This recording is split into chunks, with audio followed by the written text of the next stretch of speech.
सत श्री अकाल जी। The खालस TV देख रहे सारे दर्शकों का बहुत बहुत स्वागत है। पंजाब भारत और दुनिया भर के प्राइम टाइम दे विच मैं हरशरण कौर। अज काफ़ी लंबे वक्फे तो बाद असी प्राइम टाइम लैके थोड़े रूबरू होए हैं। दरअसल किसानी संघर्ष के कारण उत्थे लगातार डटे रहन कारण प्राइम टाइम करना थोड़ा पॉसीबल नहीं हुंदा। इस करके हुण असी दोबारा शुरुआत कर रहे हैं। आस करते हैं कि इस तरह जारी रखांगे। वड्डियां खबरां दे विच तुहानूं दस दईए कि सब तो पहला जिहड़ा इंडोनेशिया तो खबर है जिहड़ी, क्योंकि वड्डी खबर है कि 62 यात्रियों नूं लिजा रहे एक हवाई जहाज़ का ट्रैफिक कंट्रोलर दे नालों संपर्क टुटिया है। जहाज़ लापता हो चुका है। भाल लगातार जारी है। किसानी संघर्ष होर तिखा हो चुका है। कल की बैठक तो बाद किसान रोह दे विच ने ਅਤੇ ਅੱਜ पंजाब के माझे इलाके दे विच कई थाई लोहड़ी पा के खेती कानूनों दीयां कापियां साड़न की शुरुआत कर दी गई है। 13 जनवरी नूं भी इसे तरीके दे नाल लोहड़ी मनाउण दा सद्दा जिहड़ा ओह दिता गया है। श्री अकाल तख्त साहिब दे कार्यकारी जथेदार ज्ञानी हरप्रीत सिंह ने किसानी संघर्ष दे विच दखल देण तो इनकार कर दिता गया है कि दोवें तरह मिल बैठ के मसले का हल करन। देश भर दे विच कोरोना का टीका लाउणा 16 जनवरी तो शुरू किया जाएगा। इस दी जानकारी है जिहड़ी ओह भारत सरकार ने दे दित्ती है। बीजेपी के एक होर राजस्थान तो लीडर ने एक सिर फिरिया बयान दिता है कि बर्ड फ्लू है जिहड़ा ओह किसानां दे संघर्ष करके देश दे विच फैल रहा है। बरतानिया के 100 तो वध संसद मैंबरां ने प्रधानमंत्री बोरिस जॉनसन नूं चिट्ठी लिख के किसानां दा मुद्दा चुक्या है। ਅਤੇ महाराष्ट्र तो वड्डी खबर ਅਤੇ बहुत ही अफसोस वाली खबर मिली है जिथे 10 नवजन्मे बच्चों की हस्पताल दे विच ही मौत हो गई है। वड्डी घटना वापरी है। पंजाब भारत ਅਤੇ दुनिया भर के प्राइम टाइम दे विच होर भी अहम खबरां दसांगे। सब तो पहला शुरुआत करांगे पंजाब दीयां खबरां विस्तार दे नाल।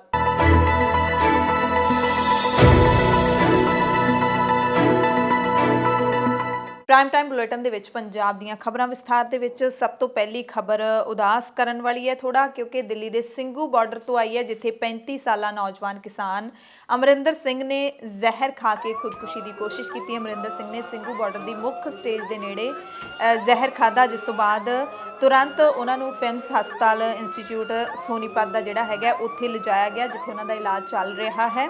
सिंघू बॉर्डर की मुख्य स्टेज के नेड़े इन्होंने जहर खाधा सी जिथे वड्डी गिणती दे विच लोग मौजूद होंदे ने। तुरंत इन्हों एंबूलेंस दे विच लिजाया गया हस्पताल ते जान है जिहड़ी ओह बच गई है। ये राहत वाली खबर है।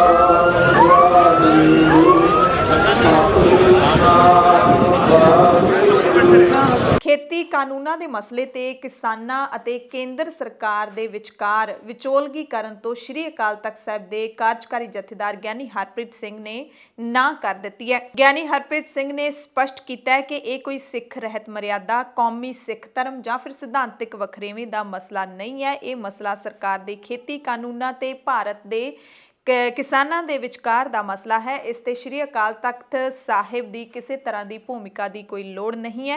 केंद्र सरकार वालों की जा रही पहुँच के बारे जो खबरां आ रही ने उन्हां ते फिर जथेदार साहिब ने अपना जिहड़ा प्रतिक्रम दिता है कि यह मामला किसान लीडरां ते सरकार ने बह के हल करना है।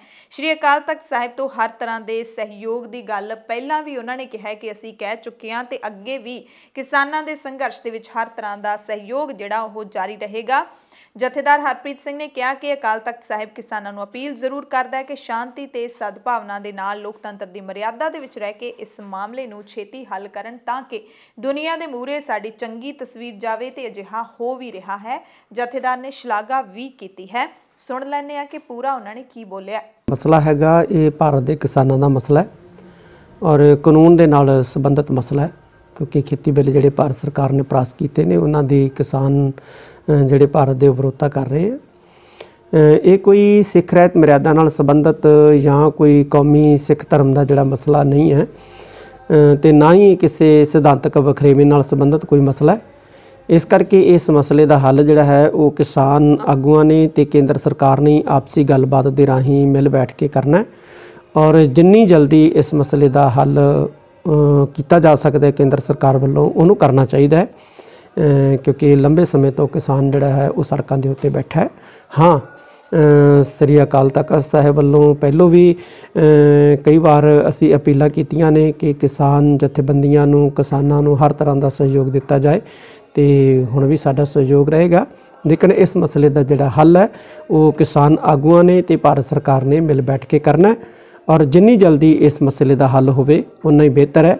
ਅਕਾਲ ਪੁਰਖ ਅੱਗੇ ਅਰਦਾਸ ਹੈ ਕਿ ਸੱਚੇ ਪਾਤਸ਼ਾਹ ਇਸ ਮਸਲੇ ਦਾ ਹੱਲ ਜਿਹੜਾ ਹੈ ਉਹ ਜਲਦੀ ਕਰਾਉਣ ਲਈ ਸਾਰੀਆਂ ਧਿਰਾਂ ਨੂੰ ਜਿਹੜਾ ਹੈ ਉਹ ਸਮੱਤ ਵੀ ਬਖਸ਼ੇ ਕੇਂਦਰ ਸਰਕਾਰ ਨੂੰ ਤੇ ਕਿਸਾਨ ਜਥੇਬੰਦੀਆਂ ਨੂੰ ਬਲ ਵੀ ਬਖਸ਼ੇ। ਨਹੀਂ, ਮੇਰੇ ਖਿਆਲ ਸ੍ਰੀ ਅਕਾਲ ਤਖਤ ਸਾਹਿਬ ਦੀ ਇਹਦੇ ਵਿੱਚ ਭੂਮਿਕਾ ਦੀ ਜ਼ਰੂਰਤ ਨਹੀਂ ਹੈ, ਕਿਉਂਕਿ ਇਹ ਧਾਰਮਿਕ ਮਸਲਾ ਜਾਂ ਸਿੱਖਾਂ ਦਾ ਕੌਮੀ ਮਸਲਾ ਜਾਂ ਮਰਿਆਦਾ ਨਾਲ ਸੰਬੰਧਿਤ ਮਸਲਾ ਨਹੀਂ। ਮੈਂ ਇਹੋ ਹੀ ਅਪੀਲ ਕਰਾਂਗਾ ਕਿਸਾਨਾਂ ਨੂੰ ਕਿ ਸ਼ਾਂਤੀ ਜਿਹੜੀ ਹੈ ਬਣਾਈ ਰੱਖੋ, ਸੰਜਮ ਜਿਹੜਾ ਉਹ ਬਣਾਈ ਰੱਖੋ, ਕਿਉਂਕਿ ਡੈਮੋਕ੍ਰੇਸੀ ਦੇ ਵਿੱਚ ਜਿਹੜੇ ਸੰਘਰਸ਼ ਜਿੱਤੇ ਜਾਂਦੇ ਹੈ ਉਹ ਸ਼ਾਂਤੀ ਦੇ ਨਾਲ ਜਿੱਤੇ ਜਾਂਦੇ ਹੈ, ਸੰਜਮ ਦੇ ਨਾਲ ਜਿੱਤੇ ਜਾਂਦੇ ਹੈ ਔਰ ਸਦਭਾਵਨਾ ਦੇ ਨਾਲ ਜਿੱਤੇ ਜਾਂਦੇ ਹੈ, ਕਿਉਂਕਿ ਸਾਰੀ ਦੁਨੀਆ ਜਿਹੜੀ ਹੈ ਉਹ ਉੱਥੇ ਬੈਠੇ ਕਿਸਾਨਾਂ ਨੂੰ ਵੇਖ ਰਹੀ ਹੈ।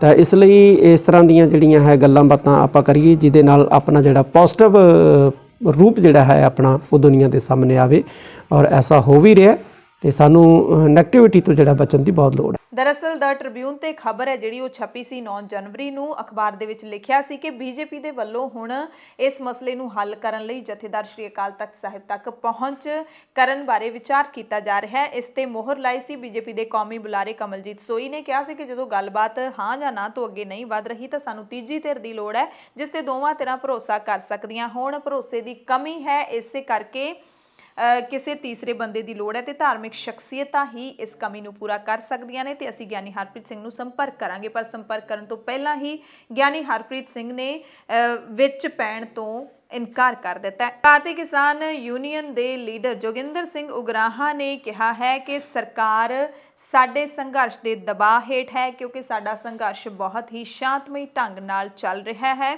ਇਸੇ ਕਰਕੇ ਸਾਨੂੰ ਸਮਰਥਨ ਹਰ ਸੂਬੇ ਤੋਂ ਮਿਲ ਰਿਹਾ ਹੈ, ਚਾਹੇ ਹਰਿਆਣਾ, ਪੰਜਾਬ, ਯੂਪੀ, ਰਾਜਸਥਾਨ, ਕਰਨਾਟਕਾ, ਮਹਾਰਾਸ਼ਟਰ, ਸਾਰੀਆਂ ਥਾਵਾਂ ਦੇ ਜਿਹੜੇ ਕਿਸਾਨ ਨੇ ਉਹ ਜੁੜ ਰਹੇ ਨੇ। ਪਰ ਦਬਾਅ ਹੋਣ ਦੇ ਬਾਵਜੂਦ ਵੀ ਸਰਕਾਰ ਆਪਣੀ ਜ਼ਿੱਦ ਤੇ ਕਿਹੜੀ ਗੱਲੋਂ ਅੜੀ ਹੋਈ ਹੈ ਇਸ ਦੀ ਸਮਝ ਨਹੀਂ ਆ ਰਹੀ। ਕਹਿ ਰਹੀ ਹੈ ਸੋਧਾਂ ਜਿੰਨੀਆਂ ਮਰਜ਼ੀ ਕਰਵਾ ਲਓ, ਕਾਨੂੰਨ ਰੱਦ ਨਹੀਂ ਹੋਣਗੇ। ਉਗਰਾਹਾਂ ਨੇ ਕਿਹਾ ਕਿ ਸਾਡਾ ਤਾਂ ਇਤਿਹਾਸ ਹੈ, 10 ਗੁਰੂ ਸਾਹਿਬਾਨਾਂ ਨੇ ਕੀ ਕੀਤਾ ਹੈ। ਕਿਸੇ ਨੂੰ ਤੱਤੀ ਤਵੀ ਦੇ ਉੱਤੇ ਬਿਠਾ ਕੇ ਸ਼ਹੀਦ ਕਰ ਦਿੱਤਾ ਗਿਆ, ਕਿਸੇ ਦਾ ਸੀਸ ਹੈ ਜਿਹੜਾ ਉਹ ਧੜ ਤੋਂ ਵੱਖਰਾ ਕਰਕੇ ਉਹਨਾਂ ਨੂੰ ਸ਼ਹੀਦ ਕਰ ਦਿੱਤਾ ਗਿਆ। ਸਦੀਆਂ ਤੱਕ ਇਹੀ ਚੱਲਦਾ ਆਇਆ ਹੈ ਤੇ ਅਸੀਂ ਵੀ ਇਸ ਸੰਘਰਸ਼ ਦੇ ਵਿੱਚ ਜਾਨਾਂ ਵਾਰਨ ਨੂੰ ਤਿਆਰ ਹੈਗੇ ਆ। 26 ਜਨਵਰੀ ਦਾ ਪ੍ਰੋਗਰਾਮ ਹਰ ਹਾਲਤ ਵਿੱਚ ਹੋਏਗਾ ਜੇ ਉਦੋਂ ਤੱਕ ਸਰਕਾਰ ਸਾਡੀ ਮੰਗ ਨਹੀਂ ਮੰਨਦੀ। ਤੇ ਦਾਅਵਾ ਕੀਤਾ ਕਿ ਜਿੱਤ ਕੇ ਜਾਵਾਂਗੇ, ਜਿੱਤਣ ਤੋਂ ਬਿਨਾਂ ਮੁੜਨ ਦਾ ਸਵਾਲ ਹੀ ਪੈਦਾ ਨਹੀਂ ਹੁੰਦਾ। ਇਹ ਕਿਹਾ ਹੈ ਜੋਗਿੰਦਰ ਸਿੰਘ ਉਗਰਾਹਾਂ ਨੇ ਤੇ ਨਾਲ ਹੀ ਵਾਅਦਾ ਕੀਤਾ ਕਿਸਾਨਾਂ ਦੇ ਨਾਲ ਕਿ ਅਸੀਂ ਤੁਹਾਡੇ ਨਾਲ ਵਾਅਦਾ ਕਰਦੇ ਹਾਂ ਜਿੱਤ ਕੇ ਹੀ ਇੱਥੋਂ ਜਾਵਾਂਗੇ ਤੇ ਸਰਕਾਰ ਨੂੰ ਕਿਹਾ ਕਿ ਅਸੀਂ ਦਾਅਵਾ ਕਰਦੇ ਹਾਂ ਅਸੀਂ ਜਿੱਤ ਕੇ ਹੀ ਜਾਵਾਂਗੇ। ਤੇ 8 ਤਰੀਕ ਦੀ ਬੈਠਕ ਤੋਂ ਬਾਅਦ ਕਿਸਾਨ ਲੀਡਰ ਹੋਣ ਜਾਂ ਫਿਰ ਮੋਰਚਿਆਂ ਦੇ ਵਿੱਚ ਡਟੇ ਆਮ ਕਿਸਾਨ ਹੋਣ, ਸਾਰੇ ਹੁਣ ਪੂਰੇ ਰੋਹ ਦੇ ਵਿੱਚ ਨੇ। ਸਰਕਾਰ ਨੂੰ ਅੰਦੋਲਨ ਹੋਰ ਵੱਡਾ ਕਰਨ ਦੀ ਚੇਤਾਵਨੀ ਦਿੱਤੀ ਜਾ ਰਹੀ ਹੈ ਤੇ ਇਸ ਦੀ ਕਵਾਇਦ ਸ਼ੁਰੂ ਵੀ ਹੋ ਚੁੱਕੀ ਹੈ। ਪੰਜਾਬ ਦੇ ਵਿੱਚ 9 ਜਨਵਰੀ ਨੂੰ ਖੇਤੀ ਕਾਨੂੰਨਾਂ ਦੀਆਂ ਕਾਪੀਆਂ ਸਾੜੀਆਂ ਗਈਆਂ। ਕਿਸਾਨ ਮਜ਼ਦੂਰ ਸੰਘਰਸ਼ ਕਮੇਟੀ ਦੀ ਅਗਵਾਈ ਦੇ ਵਿੱਚ, ਜਿਸ ਦੇ ਵੱਲੋਂ ਰੇਲ ਰੋਕੋ ਅੰਦੋਲਨ ਜਿਹੜਾ ਸ਼ੁਰੂ ਕੀਤਾ ਹੋਇਆ ਹੈ ਉਹ 108ਵੇਂ ਦਿਨ ਦੇ ਵਿੱਚ ਸ਼ਾਮਿਲ ਹੋ ਗਿਆ 9 ਜਨਵਰੀ ਨੂੰ। ਤੇ ਜਥੇਬੰਦੀ ਦੇ ਅਗਵਾਈ ਦੇ ਵਿੱਚ ਕਿਸਾਨਾਂ ਦੇ ਵੱਲੋਂ ਖੇਤੀ ਕਾਨੂੰਨਾਂ ਦੀਆਂ ਕਾਪੀਆਂ ਸਾੜੀਆਂ ਗਈਆਂ। ਲੋਹੜੀ ਦੇ ਵਾਂਗੂ ਪੂਰੀ ਧੂਣੀ ਬਾਲ ਕੇ, ਭੁੱਗਾ ਬਾਲ ਕੇ ਉਹਦੇ ਵਿੱਚ ਖੇਤੀ ਕਾਨੂੰਨਾਂ ਦੇ ਪੱਤਰੇ ਕਰਕੇ ਸਾੜ ਦਿੱਤੇ ਗਏ ਅਤੇ 13 ਜਨਵਰੀ ਨੂੰ ਇਸੇ ਤਰ੍ਹਾਂ ਹੀ ਲੋਹੜੀ ਮਨਾਉਣ ਦਾ ਸੱਦਾ ਦਿੱਤਾ ਗਿਆ। ਸਰਵਣ ਸਿੰਘ ਪੰਧੇਰ ਨੇ ਕਿਹਾ ਕਿ 26 ਜਨਵਰੀ ਨੂੰ ਹੋਣ ਵਾਲੀ ਟਰੈਕਟਰ ਪਰੇਡ ਦੇ ਵਿੱਚ ਵੱਡੀ ਗਿਣਤੀ ਦੇ ਵਿੱਚ ਕਿਸਾਨ ਸ਼ਾਮਿਲ ਹੋਣਗੇ। ਉਹਨਾਂ ਨੇ ਕਿਹਾ ਕਿ ਜਿਹੜੀ ਬੈਠਕ ਹੋਈ ਹੈ 8 ਜਨਵਰੀ ਨੂੰ, ਉਹਦੇ ਵਿੱਚ ਸਰਕਾਰ ਦੇ ਰਵੱਈਏ ਨੇ ਸਪਸ਼ਟ ਕਰ ਦਿੱਤਾ ਕਿ ਖੇਤੀ ਕਾਨੂੰਨ ਰੱਦ ਨਹੀਂ ਕਰੇਗੀ ਇਹ ਸਰਕਾਰ। ਤੇ ਇਹ ਸਿੱਧ ਕਰ ਦਿੱਤਾ ਸਰਕਾਰ ਨੇ ਕਿ ਮੋਦੀ ਸਰਕਾਰ ਸਿਰਫ ਕਾਰਪੋਰੇਟਾਂ ਤੇ ਪੂੰਜੀਪਤੀਆਂ ਦੀ ਸਰਕਾਰ ਹੈ, ਆਮ ਲੋਕਾਂ ਦੀ ਸਰਕਾਰ ਨੂੰ ਕੋਈ ਪਰਵਾਹ ਨਹੀਂ ਹੈ। ਤੇ ਅਸੀਂ ਵੀ ਇਹ ਠਾਣ ਲਿਆ ਕਿ ਇਹਨਾਂ ਕਾਰਪੋਰੇਟਾਂ ਨੂੰ ਅਸੀਂ ਭਜਾ ਕੇ ਹੀ ਸਾਹ ਲਵਾਂਗੇ ਤੇ ਆਪਣੇ ਹੱਕ ਨੇ ਜਿਹੜੇ ਉਹ ਅਸੀਂ ਲੈ ਕੇ ਹੀ ਇੱਥੋਂ ਹਿੱਲਾਂਗੇ। ਮਹਾਰਾਸ਼ਟਰ ਦੇ ਵਿੱਚ ਪੋਲ ਖੋਲ ਯਾਤਰਾ ਦੀ ਸ਼ੁਰੂਆਤ ਕੀਤੀ ਗਈ ਹੈ, ਜਿਹੜੀ ਕਿ 20 ਜਨਵਰੀ ਤੱਕ ਚੱਲੇਗੀ। ਇਹ ਜਿਹੜੀ ਪੋਲ ਖੋਲ ਯਾਤਰਾ ਹੈ ਉਹ ਉੱਥੋਂ ਦੇ ਲੋਕਾਂ ਨੂੰ ਜਾਗਰੂਕ ਕਰਨ ਦੇ ਮਕਸਦ ਦੇ ਨਾਲ ਸ਼ੁਰੂ ਕੀਤੀ ਗਈ ਹੈ। ਦਿੱਲੀ ਬਾਰਡਰ ਤੇ ਚੱਲ ਰਹੇ ਕਿਸਾਨੀ ਅੰਦੋਲਨ ਦੌਰਾਨ ਆਮ ਆਦਮੀ ਪਾਰਟੀ ਨੇ ਸਿੰਘੂ ਬਾਰਡਰ ਤੋਂ ਬਾਅਦ ਹੁਣ ਟਿੱਕਰੀ ਬਾਰਡਰ ਤੇ ਵੀ ਕਿਸਾਨਾਂ ਦੇ ਲਈ ਮੁਫਤ ਵਾਈਫਾਈ ਸੇਵਾ ਜਿਹੜੀ ਉਹ ਸ਼ੁਰੂ ਕਰ ਦਿੱਤੀ ਹੈ। ਪਿਛਲੇ ਦਿਨੀ ਆਮ ਆਦਮੀ ਪਾਰਟੀ ਨੇ ਐਲਾਨ ਕੀਤਾ ਸੀ ਕਿ ਇੱਥੇ ਨੈਟਵਰਕ ਬਹੁਤ ਘੱਟ ਹੋਣ ਕਰਕੇ ਵਾਈਫਾਈ ਹੌਟਸਪੌਟ ਦੀ ਸਹੂਲਤ ਹੈ ਜਿਹੜੀ ਉਹ ਕਿਸਾਨਾਂ ਨੂੰ 4 ਪੁਆਇੰਟਾਂ ਤੋਂ ਦਿੱਤੀ ਜਾਵੇਗੀ ਤੇ ਇਸ ਦੀ ਸ਼ੁਰੂਆਤ ਵੀ ਕੀਤੀ ਗਈ ਤੇ ਹੁਣ ਟਿੱਕਰੀ ਬਾਰਡਰ ਤੇ ਵੀ ਸ਼ੁਰੂ ਕਰਨ ਦਾ ਐਲਾਨ ਕਰ ਦਿੱਤਾ ਗਿਆ। ਬੀਜੇਪੀ ਦੇ ਜਿਹੜੇ ਪੰਜਾਬ ਦੇ ਲੀਡਰ ਨੇ ਉਹ ਲਗਾਤਾਰ ਬਿਆਨਬਾਜ਼ੀਆਂ ਕਰ ਰਹੇ ਨੇ, ਤਿੱਖੀਆਂ ਬਿਆਨਬਾਜ਼ੀਆਂ। ਜਦੋਂ ਤੋਂ ਪ੍ਰਧਾਨ ਮੰਤਰੀ ਨਾਲ ਮਿਲ ਕੇ ਆਏ ਨੇ ਉਸ ਤੋਂ ਬਾਅਦ ਤਾਂ ਉਹ ਬਹੁਤ ਹੀ ਗਲਤ ਇਲਜ਼ਾਮ ਨੇ ਜਿਹੜੇ ਉਹ ਕਿਸਾਨਾਂ ਦੇ ਉੱਤੇ ਲਾ ਰਹੇ ਨੇ। ਸੁਰਜੀਤ ਜਿਆਣੀ ਨੇ ਹੁਣ ਫਿਰ ਬਿਆਨ ਦਿੱਤਾ ਕਿ ਕਿਸਾਨ ਸਿਰਫ ਤੇ ਸਿਰਫ ਸਿਆਸਤ ਕਰ ਰਹੇ ਨੇ। ਪੂਰਾ ਖੁੱਲਾ ਸੱਦਾ ਸਰਕਾਰ ਦੇ ਰਹੀ ਹੈ ਕਿ ਜਿਹੜੀ ਗੱਲ ਤੇ ਇਤਰਾਜ਼ ਹੈ ਉਹਦੇ ਵਿੱਚ ਤੁਸੀਂ ਸੋਧ ਕਰਵਾ ਲਓ, ਫਿਰ ਵੀ ਇਹ ਅੜੇ ਹੋਏ ਨੇ ਕਾਨੂੰਨ ਰੱਦ ਕਰਨ ਦੇ ਉੱਤੇ। ਇਹਦਾ ਮਤਲਬ ਹੈ ਕਿ ਸਿਰਫ ਤੇ ਸਿਰਫ ਸਿਆਸਤ ਕਰ ਰਹੇ ਨੇ। ਤੇ ਉਸ ਤੋਂ ਬਾਅਦ ਹਰਮੀਤ ਕਾਦੀਆਂ ਜਿਹੜੇ ਕਿਸਾਨ ਲੀਡਰ ਹੈਗੇ ਨੇ ਉਹਨਾਂ ਨੇ ਜਵਾਬ ਦਿੱਤਾ ਸੁਰਜੀਤ ਜਿਆਣੀ ਦਾ ਕਿ ਸਿਰਫ ਤੇ ਸਿਰਫ ਪਾੜੋ ਤੇ ਰਾਜ ਕਰੋ ਦੀ ਨੀਤੀ ਅਪਣਾ ਕੇ ਸਾਨੂੰ ਤੋੜਨਾ ਚਾਹੁੰਦੇ ਨੇ, ਪਰ ਅਸੀਂ ਸਪਸ਼ਟ ਕਰ ਦਿੰਨੇ ਆ ਕਿ ਅਸੀਂ ਟੁੱਟਣ ਵਾਲੇ ਨਹੀਂ ਹੈਗੇ। ਚਾਹੇ ਪੰਜਾਬ ਦੀਆਂ 32 ਕਿਸਾਨ ਜਥੇਬੰਦੀਆਂ ਹੋਣ ਜਾਂ ਫਿਰ ਭਾਰਤ ਦਾ ਸੰਯੁਕਤ ਕਿਸਾਨ ਮੋਰਚਾ ਜਿਹਦੇ ਵਿੱਚ 500 ਤੋਂ ਵੱਧ ਕਿਸਾਨ ਜਥੇਬੰਦੀਆਂ ਸ਼ਾਮਿਲ ਨੇ, ਇਹ ਆਪਸ ਦੇ ਵਿੱਚ ਅੱਡੋ ਫਾਟੀ ਨਹੀਂ ਹੋਣਗੀਆਂ, ਅਸੀਂ ਜਿੱਤ ਕੇ ਹੀ ਮੁੜਾਂਗੇ। ਉਹਨਾਂ ਨੇ ਕਿਹਾ ਕਿ ਸਿਰਫ ਰੱਸਾਕਸ਼ੀ ਚੱਲ ਰਹੀ ਹੈ, ਕਦੇ ਰੱਸਾ ਸਰਕਾਰ ਦੇ ਵੱਲ ਵੱਧ ਜਾਂਦਾ ਹੈ, ਕਦੇ ਸਾਡੇ ਵੱਲ ਖਿੱਚਿਆ ਜਾਂਦਾ ਹੈ ਤੇ ਇਹ ਅਸੀਂ ਸੰਘਰਸ਼ ਜਿੱਤ ਕੇ ਹੀ ਇੱਥੋਂ ਮੁੜਾਂਗੇ, ਇਹਨਾਂ ਨੂੰ ਕਾਨੂੰਨ ਰੱਦ ਕਰਨੇ ਹੀ ਪੈਣਗੇ। ਕਿਸਾਨ ਲੀਡਰ ਹੁਣ ਹੋਰ ਵੀ ਰੋਹ ਦੇ ਵਿੱਚ ਆ ਗਏ ਨੇ। 26 ਜਨਵਰੀ ਦੀਆਂ ਤਿਆਰੀਆਂ ਹੁਣ ਵੱਡੇ ਪੱਧਰ ਤੇ ਸ਼ੁਰੂ ਹੋ ਗਈਆਂ ਨੇ। ਪੰਜਾਬ ਦੇ ਵਿੱਚ ਟਰੈਕਟਰ ਪਰੇਡ ਦੇ ਵਿੱਚ ਸ਼ਾਮਿਲ ਹੋਣ ਵਾਲੇ ਨੌਜਵਾਨਾਂ ਦੀ ਭਰਤੀ ਵੀ ਸ਼ੁਰੂ ਕਰ ਦਿੱਤੀ ਗਈ ਹੈ। ਵੱਖ-ਵੱਖ ਕਿਸਾਨ ਜਥੇਬੰਦੀਆਂ ਦੇ ਵੱਲੋਂ ਪ੍ਰੋਪਰ ਉਹਨਾਂ ਦੇ ਜਿਹੜੇ ਟੈਸਟ ਨੇ, ਟਰੈਕਟਰ ਡਰਾਈਵਿੰਗ ਦੇ ਟੈਸਟ ਲਏ ਜਾ ਰਹੇ ਨੇ। ਜਿਸ ਤਰੀਕੇ ਦੇ ਨਾਲ ਦਿੱਲੀ ਦੀਆਂ ਸੜਕਾਂ ਦਾ ਜਿਹੜਾ ਰੁੱਖ ਉਸ ਦਿਨ ਦੇਖਿਆ ਹੈ, 7 ਜਨਵਰੀ ਨੂੰ ਕਿਸਾਨਾਂ ਨੇ ਦੇਖਿਆ, ਉਸ ਦੇ ਹਿਸਾਬ ਨਾਲ ਕਿਵੇਂ ਦੇ ਜਿਹੜੇ ਨੌਜਵਾਨ ਉੱਥੇ ਚਾਹੀਦੇ ਨੇ, ਕਿਸ ਤਰੀਕੇ ਦਾ ਉਹਨਾਂ ਦਾ ਸੁਭਾਅ ਹੋਣਾ ਚਾਹੀਦਾ ਹੈ, ਕਿਸ ਤਰੀਕੇ ਦੀ ਉਹਨਾਂ ਦੀ ਡਰਾਈਵਿੰਗ ਹੋਣੀ ਚਾਹੀਦੀ ਹੈ, ਹਰ ਤਰੀਕੇ ਦੇ ਨਾਲ ਉਹਨਾਂ ਦੀ ਇੰਟਰਵਿਊ ਲੈ ਕੇ ਜਾਂ ਜੋ ਵੀ ਜਾਂਚ ਪਰਖ ਕਰਕੇ ਉਹਨਾਂ ਦੀ ਚੋਣ ਹੈ ਜਿਹੜੀ ਉਹ ਕੀਤੀ ਜਾ ਰਹੀ ਹੈ ਜ਼ਿਲ੍ਹਾ ਪੱਧਰ ਤੇ ਪਿੰਡ ਪੱਧਰ ਤੇ। ਪੰਜਾਬ ਕਾਂਗਰਸ ਦੇ ਇੰਚਾਰਜ ਹਰੀਸ਼ ਰਾਵਤ ਨੇ ਐਲਾਨ ਕਰ ਦਿੱਤਾ ਹੈ ਕਿ 15 ਜਨਵਰੀ ਨੂੰ ਪੰਜਾਬ ਕਾਂਗਰਸ ਦੇ ਵੱਲੋਂ ਪੰਜਾਬ ਦੇ ਗਵਰਨਰ ਹਾਊਸ ਦੇ ਬਾਹਰ ਖੇਤੀ ਕਾਨੂੰਨਾਂ ਦੇ ਵਿਰੋਧ ਦੇ ਵਿੱਚ ਰੋਸ ਪ੍ਰਦਰਸ਼ਨ ਕੀਤਾ ਜਾਏਗਾ ਅਤੇ ਖੇਤੀ ਕਾਨੂੰਨਾਂ ਨੂੰ ਰੱਦ ਕਰਾਉਣ ਦੀ ਮੰਗ ਹੈ ਜਿਹੜੀ ਉਹ ਕੀਤੀ ਜਾਏਗੀ।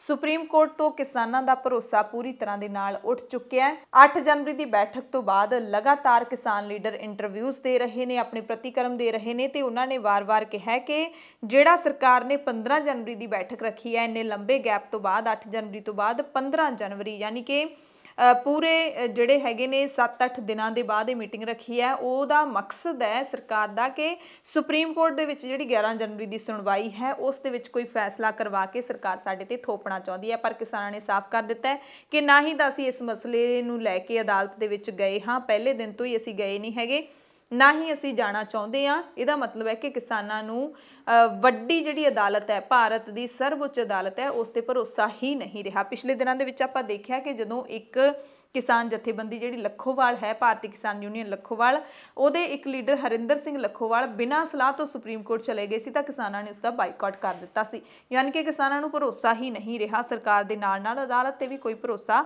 ਨਹੀਂ ਰਿਹਾ। ਕਿਸਾਨ ਲੀਡਰ ਜਗਜੀਤ ਸਿੰਘ ਡੱਲੇਵਾਲਾ ਨੇ ਪੰਜਾਬ ਸਰਕਾਰ ਨੂੰ ਚੇਤਾਵਨੀ ਦਿੱਤੀ ਹੈ ਕਿ ਪੰਜਾਬੀ ਗਾਇਕਾਂ ਕਲਾਕਾਰਾਂ ਦੇ ਖਿਲਾਫ ਜਿਹੜੀ ਕਾਰਵਾਈ ਕੀਤੀ ਜਾ ਰਹੀ ਹੈ ਉਸ ਨੂੰ ਤੁਰੰਤ ਬੰਦ ਕੀਤਾ ਜਾਵੇ। ਸੂਬੇ ਦਾ ਮਾਹੌਲ ਜਿਹੜਾ ਸ਼ਾਂਤੀ ਵਾਲਾ ਹੈ ਉਸ ਨੂੰ ਭੰਗ ਕਰਨ ਦੀ ਨਾ ਕੋਸ਼ਿਸ਼ ਕੀਤੀ ਜਾਵੇ।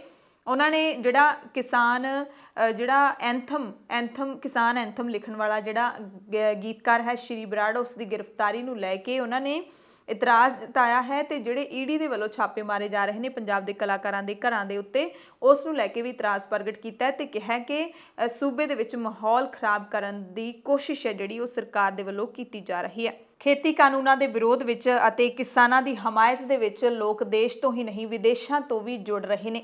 ਸਿਟੀ ਬਿਊਟੀਫੁਲ ਚੰਡੀਗੜ੍ਹ ਦੇ 17 ਸੈਕਟਰ ਦੇ ਵਿੱਚ ਇੱਕ ਚੌਂਕ ਦੇ ਉੱਤੇ ਦੋਵੇਂ ਨੌਜਵਾਨ ਜਿਨ੍ਹਾਂ ਦੀ ਤਸਵੀਰ ਅਸੀਂ ਹੁਣੇ ਤੁਹਾਨੂੰ ਦਿਖਾਵਾਂਗੇ, ਇਹ ਰੋਜ਼ਾਨਾ ਪਿਛਲੇ 1 ਮਹੀਨੇ ਤੋਂ ਆ ਕੇ ਇਸੇ ਚੌਂਕ ਦੇ ਵਿੱਚ ਖੜਦੇ ਨੇ ਅਤੇ ਖੇਤੀ ਕਾਨੂੰਨਾਂ ਦਾ ਵਿਰੋਧ ਕਰਦੇ ਨੇ। ਇਹਨਾਂ ਦੇ ਹੱਥਾਂ ਦੇ ਵਿੱਚ 2 ਤਖਤੀਆਂ ਜਿਹੜੀਆਂ ਫੜੀਆਂ ਹੋਈਆਂ ਨੇ, no farmer no food support farmers. ਮੈਂ ਵਿਰੋਧ ਕਰਦਾ ਹਾਂ ਕਾਲੇ ਕਾਨੂੰਨ ਦਾ। ਇਹ ਦੋਵੇਂ ਨੌਜਵਾਨ ਨੇ, ਪੜ੍ਹਾਈ ਕਰਦੇ ਨੇ। ਕਿਸਾਨਾਂ ਖੇਤੀਬਾੜੀ ਕਰਨ ਵਾਲਾ ਘਰਾਂ ਦੇ ਵਿੱਚ ਕੋਈ ਨਹੀਂ ਹੈ, ਘਰ ਦੇ ਵਿੱਚ ਕੋਈ ਨਹੀਂ ਹੈ, ਪਰ ਫਿਰ ਵੀ ਇਹ ਕਿਸਾਨਾਂ ਦੇ ਹੱਕਾਂ ਦੇ ਲਈ ਇੱਥੇ ਜ਼ਰੂਰ ਡਟ ਕੇ ਖੜ੍ਹਦੇ ਨੇ ਰੋਜ਼ਾਨਾ ਪਿਛਲੇ 1 ਮਹੀਨੇ ਤੋਂ। ਸੋ ਅਜਿਹੀਆਂ ਤਸਵੀਰਾਂ ਸਾਨੂੰ ਮੁਲਕ ਦੇ ਵਿੱਚ ਬਹੁਤ ਥਾਵਾਂ ਤੋਂ ਮਿਲ ਜਾਣਗੀਆਂ। 8 ਜਨਵਰੀ ਨੂੰ ਜਦੋਂ ਕਿਸਾਨਾਂ ਤੇ ਸਰਕਾਰ ਦੀ ਬੈਠਕ ਹੋ ਰਹੀ ਸੀ ਤਾਂ ਉਸ ਵਕਤ ਇੱਕ ਜਿਹੜੀ ਪੱਤਰਕਾਰ ਲੜਕੀ ਹੈ ਉਹ ਵੀ ਆ ਕੇ ਖੜੀ ਹੋਈ ਸੀਗੀ ਮੀਟਿੰਗ ਵਾਲੀ ਥਾਂ ਦੇ ਬਾਹਰ, ਵਿਗਿਆਨ ਭਵਨ ਦੇ ਬਾਹਰ। ਉਸ ਦਾ ਕਹਿਣਾ ਸੀ ਕਿ ਮੈਂ ਆਪਣੇ ਹੱਥ ਦੇ ਵਿੱਚ ਮਿਠਾਈ ਦਾ ਡੱਬਾ ਲੈ ਕੇ ਆਈ ਹਾਂ। ਜਦੋਂ ਕਿਸਾਨ ਬਾਹਰ ਆਉਣਗੇ, ਸ਼ਾਇਦ ਅੱਜ ਚੰਗੀ ਖਬਰ ਲੈ ਕੇ ਆਉਣ, ਖੇਤੀ ਕਾਨੂੰਨ ਰੱਦ ਕਰਨ ਨੂੰ ਮੰਨ ਜਾਵੇ ਸਰਕਾਰ, ਤਾਂ ਮੈਂ ਚਾਹੁੰਦੀ ਹਾਂ ਕਿ ਉਹਨਾਂ ਨੂੰ ਮਿੱਠਾ ਖਵਾ ਕੇ, ਮਿਠਾਈ ਖਵਾ ਕੇ ਇਸ ਖੁਸ਼ੀ ਨੂੰ ਜ਼ਾਹਿਰ ਕਰਾਂ, ਪਰ ਅਜਿਹਾ ਨਹੀਂ ਹੋ ਸਕਿਆ।